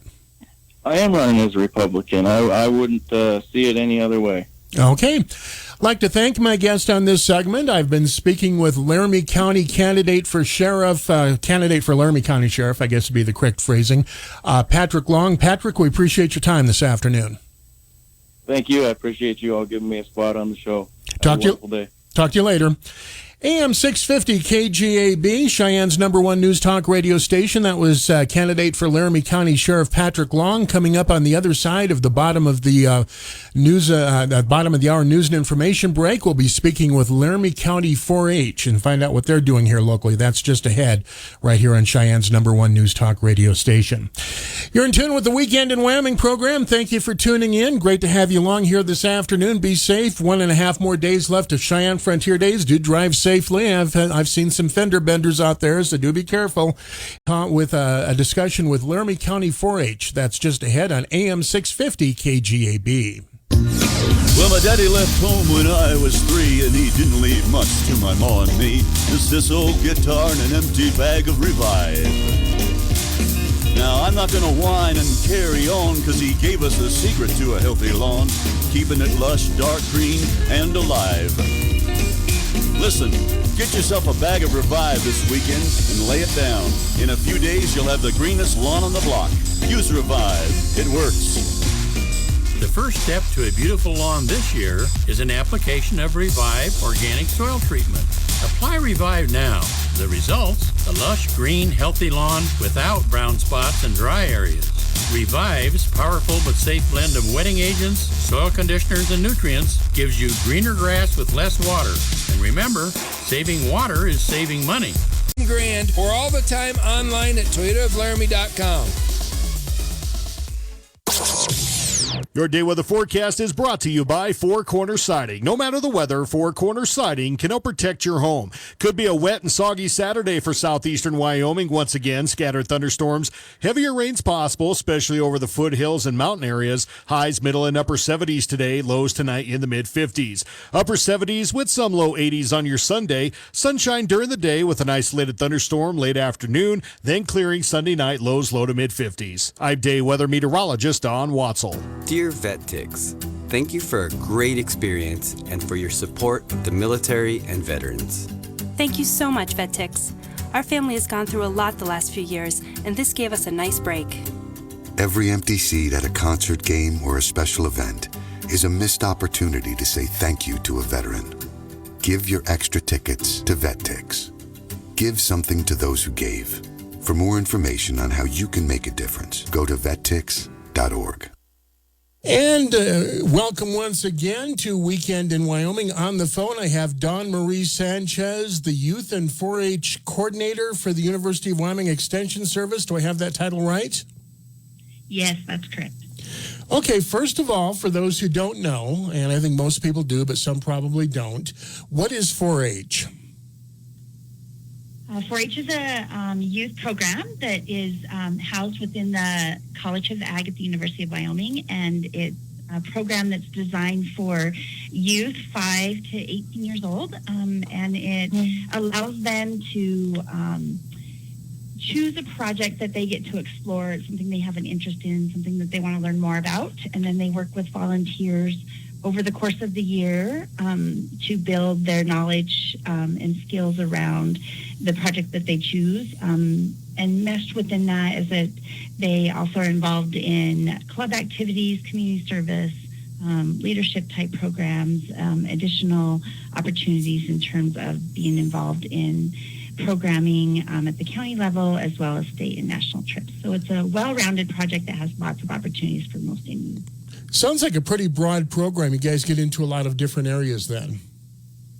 Yeah, that is correct. We have over 45 projects that are actual projects that we have curriculum based around that kids can choose from. So, and if there's something in there that maybe we don't have a specific curriculum designed on, is that youth can still take it under a project called Self-Determined, and which means that they explore it on their own. So yeah, there's definitely an opportunity for any youth. So is this through the schools, or is it extracurricular, or how does that work? Yeah, that's a great question. So it is an out-of-school time program that our office is actually housed on the Laramie County Community College in the Pathfinder building. And so it's a program that youth would engage in their out-of-school time for the majority of the traditional program, where they would choose a project, they'd enroll in a 4-H club, they would have a monthly meeting, usually 6 of those a year, where they would do social, fun, interactive type things with their club, and then they would have project meetings where they learn about each of the projects that they choose to take. The additional part of the 4-H program that many people are not aware of is that we also have a non-traditional track that is actually where we partner with community agencies and provide educational opportunities to youth. And those could be housed within the school day in relationship to the school administrators, or it could be an after-school program. It could be just a youth agency that we would go in and be a guest educator at. So within the 4-H program, there's really two facets. Okay, so if I'm hearing you correctly, and correct me if I'm not, this does tend to have an agricultural emphasis, am I right? Well, I think that's what everybody thinks about it. So yes, because that's the largest part of the program is the agriculture-based programming. However, there's definitely opportunities for everybody and anything. And what I mean by that is within even our set projects that we offer to kids, there's everything from sewing, which is fabric and fashion, where they can do modeling, or there's robotics. There's a huge STEM, which is science, technology, engineering, and mathematics component. We have a huge robotics program that is pretty competitive. One of our largest programs is shooting sports, where we offer youth the opportunity to engage in multi-disciplines, including archery, shotgun, rifle, .22, pistol, the gamut of it. So truly, people believe it's agriculture-based, but there's definitely a wide range of projects that could interest any youth. So I think people think of this as being for farm and ranch kids, but strictly speaking, that's not necessarily the case then, right? That is exactly true. I think that's an overlying myth. That's because 4-H started, as the basis of an agriculture outreach program from universities across the nation. It's kind of gathered that title, but it's definitely well-rounded and opportunities for everybody. By the way, if you know, or if it actually does stand for something, what do the 4-H's stand for? Does that stand for something specific? Yeah, it does, exactly. The 4-H's, it represents a four-leaf clover, and the 4-H's is head, because we believe in 4-H that youth have an opportunity to increase their knowledge, their thinking. The second H is heart, or hands, which means that they learn to do something with their hands. So we're a hands-on program where they would come and they would learn a skill.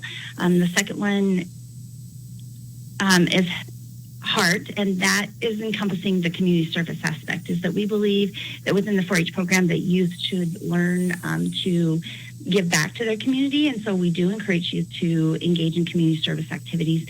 And then the last one is health, and that really stands for the concept that we believe that if a youth has critical thinking skills, that they learn to care about others and the environment, community that they live in, and then they have a skill that they can do with their hands, and they would be healthy, contributing citizens. So that's what the 4-H's stand for: head, heart, hands, and health. So how many kids are involved in 4-H here in Laramie County, if you know?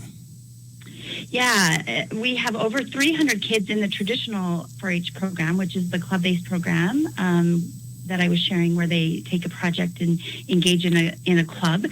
Beyond that is that we connect to probably over about 2,000 kids in the non-traditional program, and that's all encompassing to day programs, after school enrichment, nutrition programs, gardening programs, like it's a gamut of it.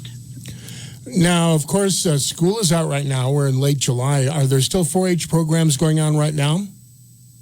Yeah, this is a super busy time, probably the busiest of the year for the majority of our 4-H kids that are based in projects where they're going to encompass it at the county fair. The month of June was super busy, and with our county and state contest, and our July was our early, was the shooting state and county shooting sports competitions, and now we're embarking upon, starting next week, county fair. And county fair is not a requirement for the program at all, and that's kind of another myth that's out there, but we sure encourage kids to engage and involve in that, and that's kind of the opportunity for them to take what they have worked on all year and learned about and showcase it in a project, and so they will bring their exhibits to the county fair, and they are judged, evaluated, and awarded prizes in terms of what they have accomplished towards their goals or where they compare to other similar type projects. So we're just starting that off. Fair kicks off really on August 3rd and goes through the 14th. And then it's followed by a week of state fair where kids will then advance on and move on to the state fair at Douglas. So, June, July, August are probably some of our busiest months. And we should mention we are pre-recording this, so for some folks hearing this, the fair may actually, in fact, already be underway. So, what are some common exhibits that kids do for the fair? Yeah, the largest exhibits that we have in terms of numbers are obviously our livestock projects, and those are all-encompassing.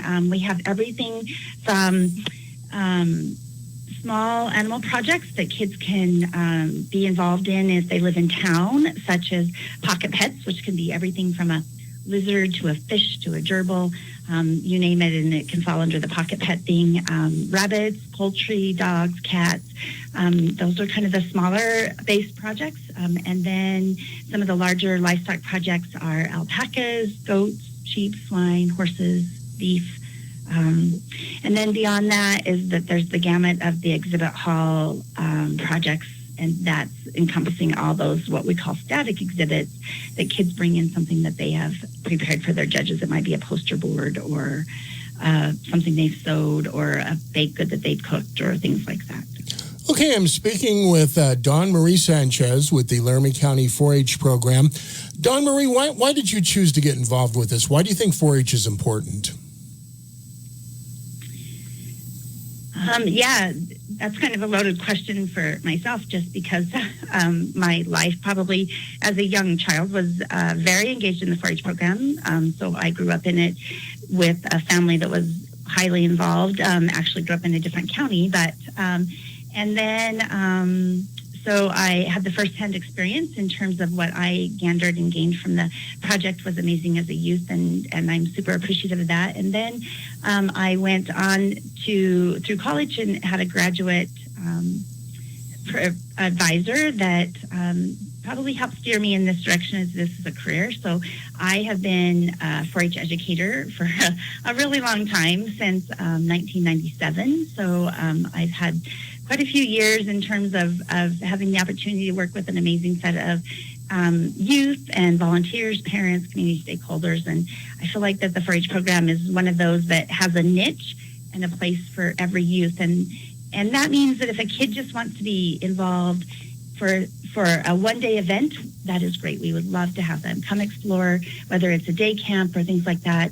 And then there's opportunities for kids to engage in it long-term and more involvement if they want to become involved in a wider variety of activities. And so I think that it's a great opportunity for kids to have something to do in their spare time.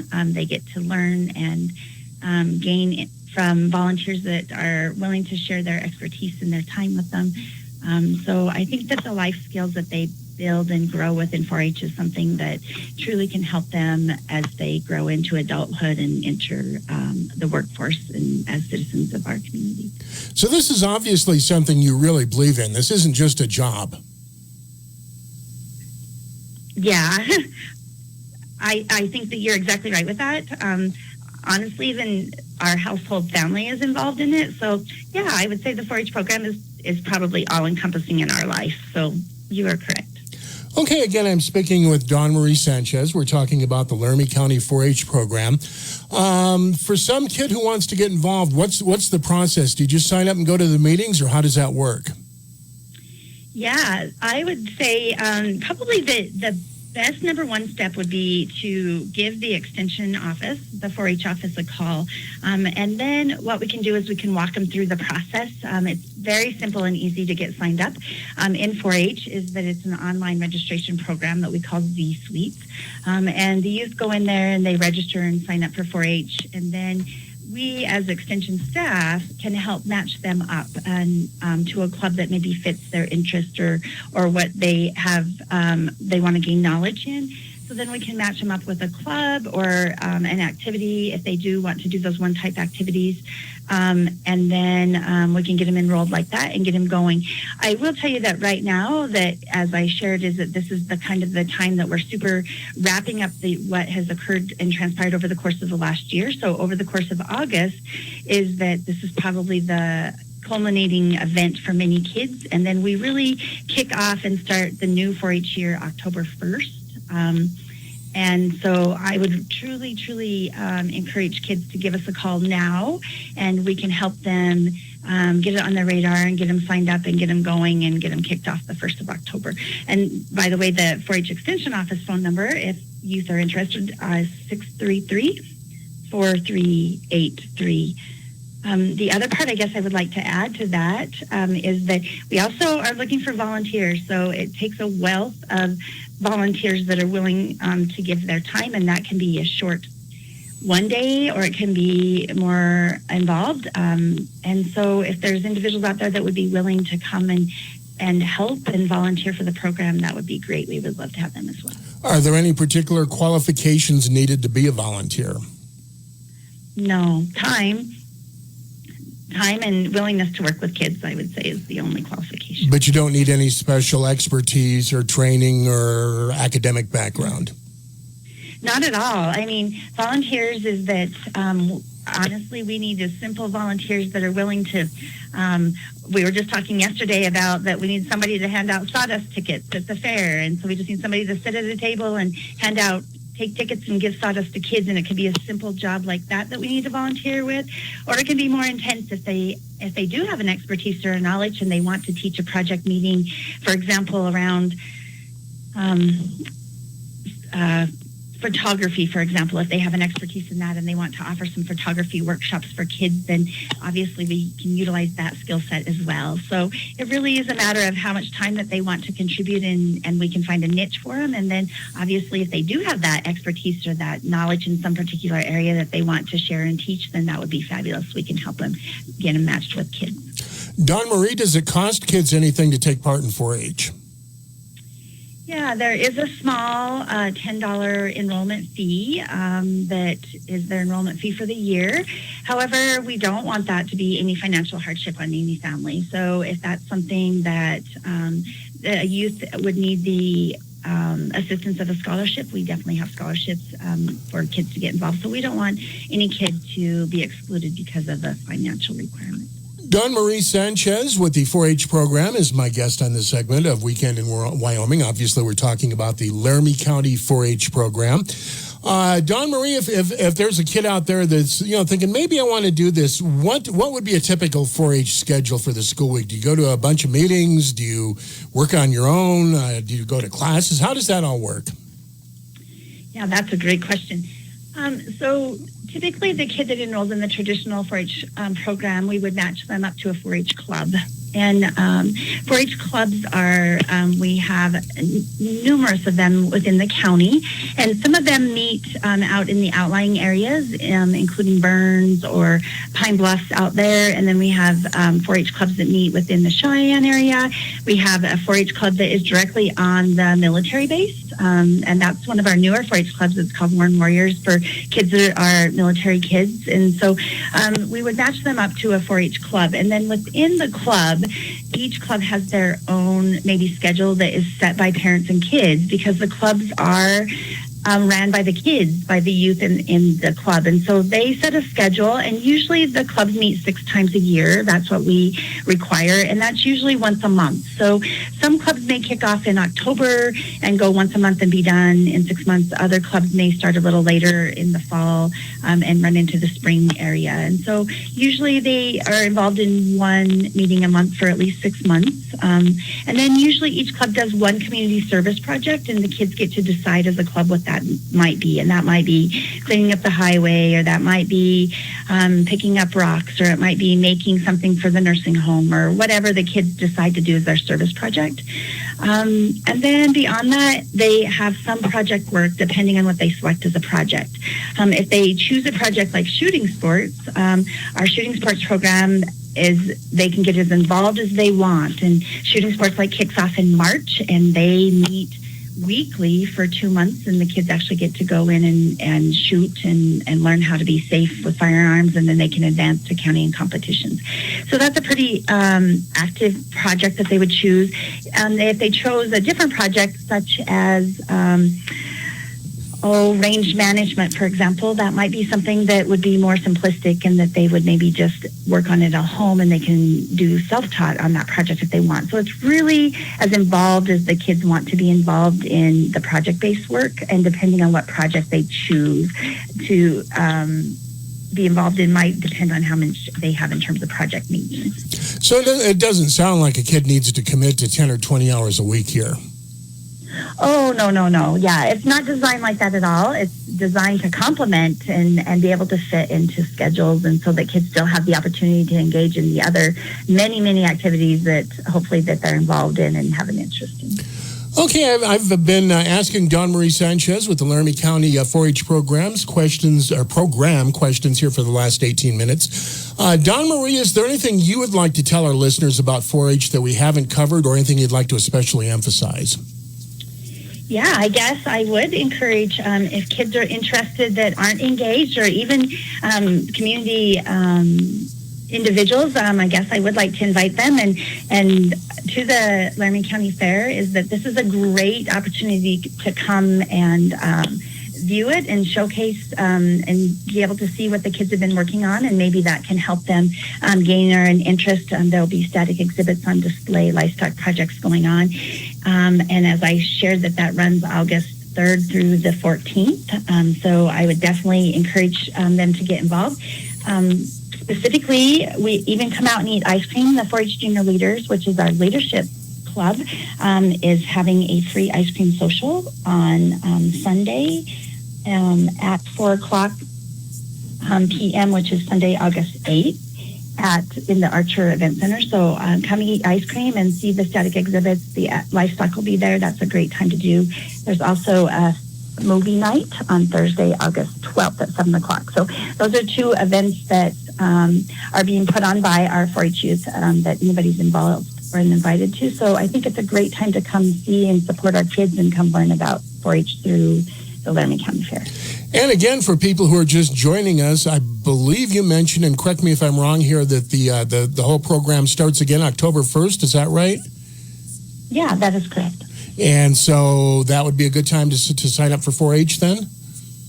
Yes, absolutely. And if they are interested now, they sure can give us a call now, and we can get them put on some general information we can give them, and then get them put on a list that we can get back with them, so that it doesn't maybe be forgotten come October. So we would love to hear from them now. Okay. I'd like to thank my guest on this segment of Weekend in Wyoming. I've been speaking with Dawn Marie Sanchez with the .com/joy for your free online visit. FORHIMS.com/JOY.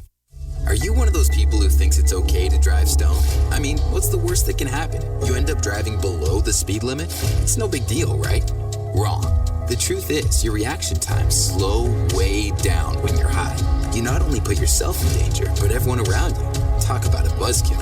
Stop kidding yourself. It's not okay to drive high. If you've been using marijuana in any form, do not get behind the wheel. If you feel different, you drive different. Drive high, get a DUI. Paid for by NHTSA.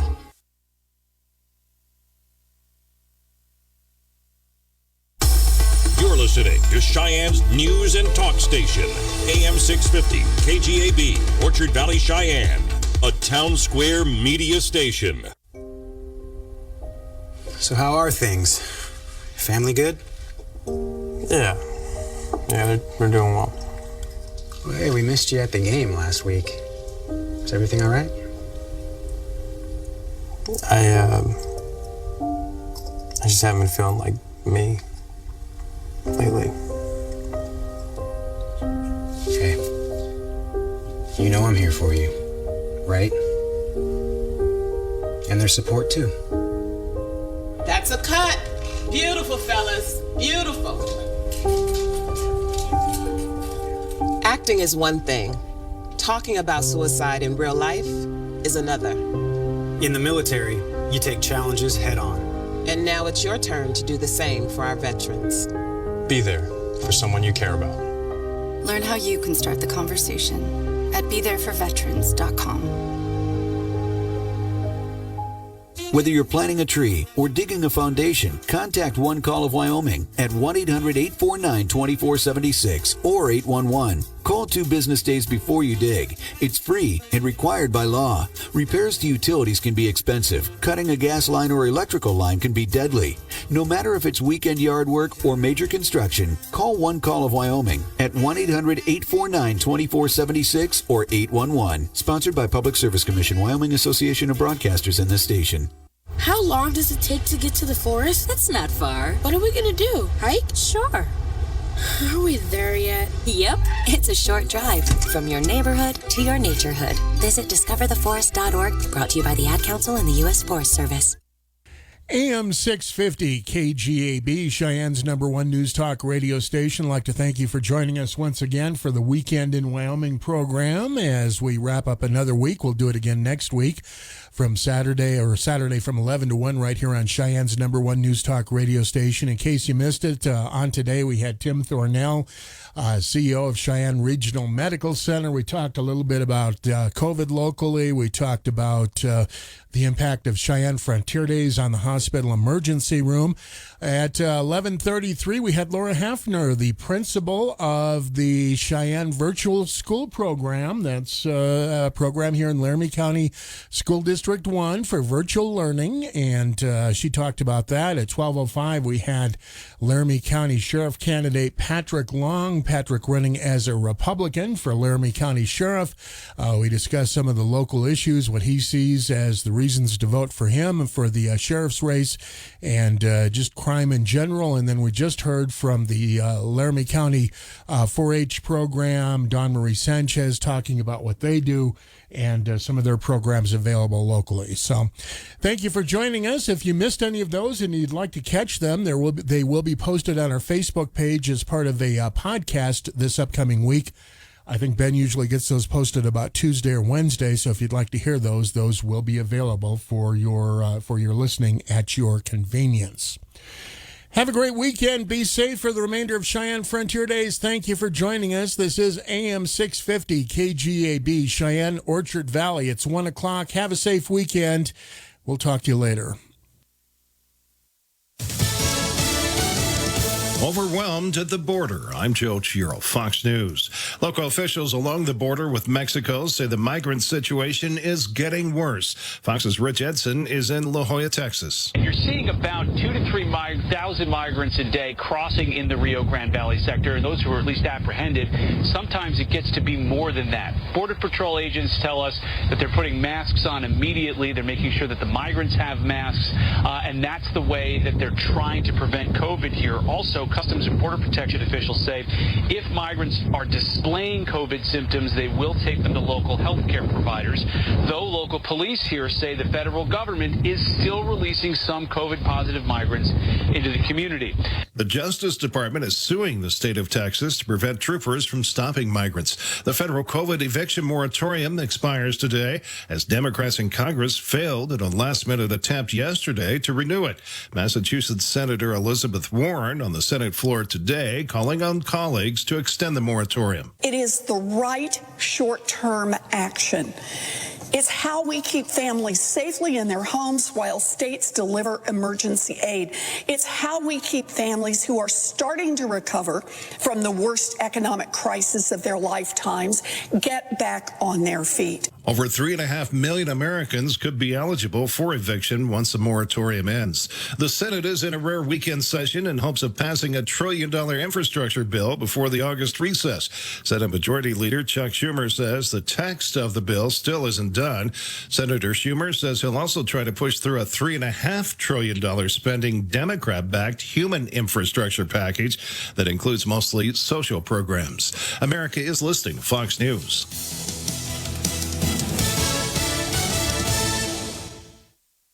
Get a all of your favorite Fox News podcasts ad-free on Apple Podcasts with Fox News Podcasts Plus. From Trey Gowdy, the Fox News Rundown, Will Kane, Brian Kilmeade, and so much more. Go to foxnewspodcasts.com for all the details. The Fox News Rundown. Start your day with a contrast of perspectives you won't hear anywhere else. A daily morning podcast going far beyond the headlines, featuring insight from top newsmakers, reporters, and Fox News contributors. Listen and subscribe now by going to foxnewspodcasts.com. New from the Fox News Podcasts Network, Dana Perino, co-host of the 5 and America's Newsroom on Fox News Channel, returns to the world of audio with a new limited-time podcast, Everything Will Be Okay with Dana Perino. Building off the success of her best-selling book of the same name, Dana provides an unequaled brand of advice built on real-life experience and interviews experts and individuals that make a difference in the lives of others. Subscribe and listen now by going to foxnewspodcasts.com or wherever you get your podcasts. Calls continue by Republicans for the government to determine the origins of COVID-19 and whether Dr. Anthony Fauci may know more about it. Kentucky Congressman James Comer on Fox's Hannity. He should want to answer questions. Every Republican, every American for that matter, wants to know what he knew and when he knew it. He has a right to tell us. He's worked for the government. He's been the face of COVID-19. He should want to come before Congress and answer every question that every credible member of Congress has. China is still not letting investigators from outside back into the Wuhan lab to investigate. Several bipartisan senators called on President Biden this week to pursue an investigation into the origins of COVID-19. A hiker is found dead in California's Death Valley in scorching hot temperatures. Helicopters spotted the body of 68-year-old Douglas Branham 2 miles from the nearest road. It's not clear how he died, but authorities believe he set out on a 12-mile hike when temperatures hit 118 and humidity was an oppressive 91%. Park rangers found his car in a parking lot in Badwater where he planned to start the trek. Rangers urging hikers to eat snacks, drink plenty of water, and to hike only before 10 a.m. to handle the heat. Chris DeMeo, Fox News. One of several back-to-school teacher discounts ends today, but there are still more ways to save. Fox's Jeff Manasso reports. Target's teacher prep event offering educators 15% off select classroom supplies runs out today. It's the fourth year Target's offered the discount, though with back-to-school savings still on. At other retailers nationwide, Staples offering a 20% teacher discount through September 30th. Dollar General a 30% discount, and Meijer a 15% teacher discount. Both through September 6th. Walmart also offering teachers and parents school supplies for under $1. Jeff Manasso, Fox News. And I'm Joe Chiaro, Fox News.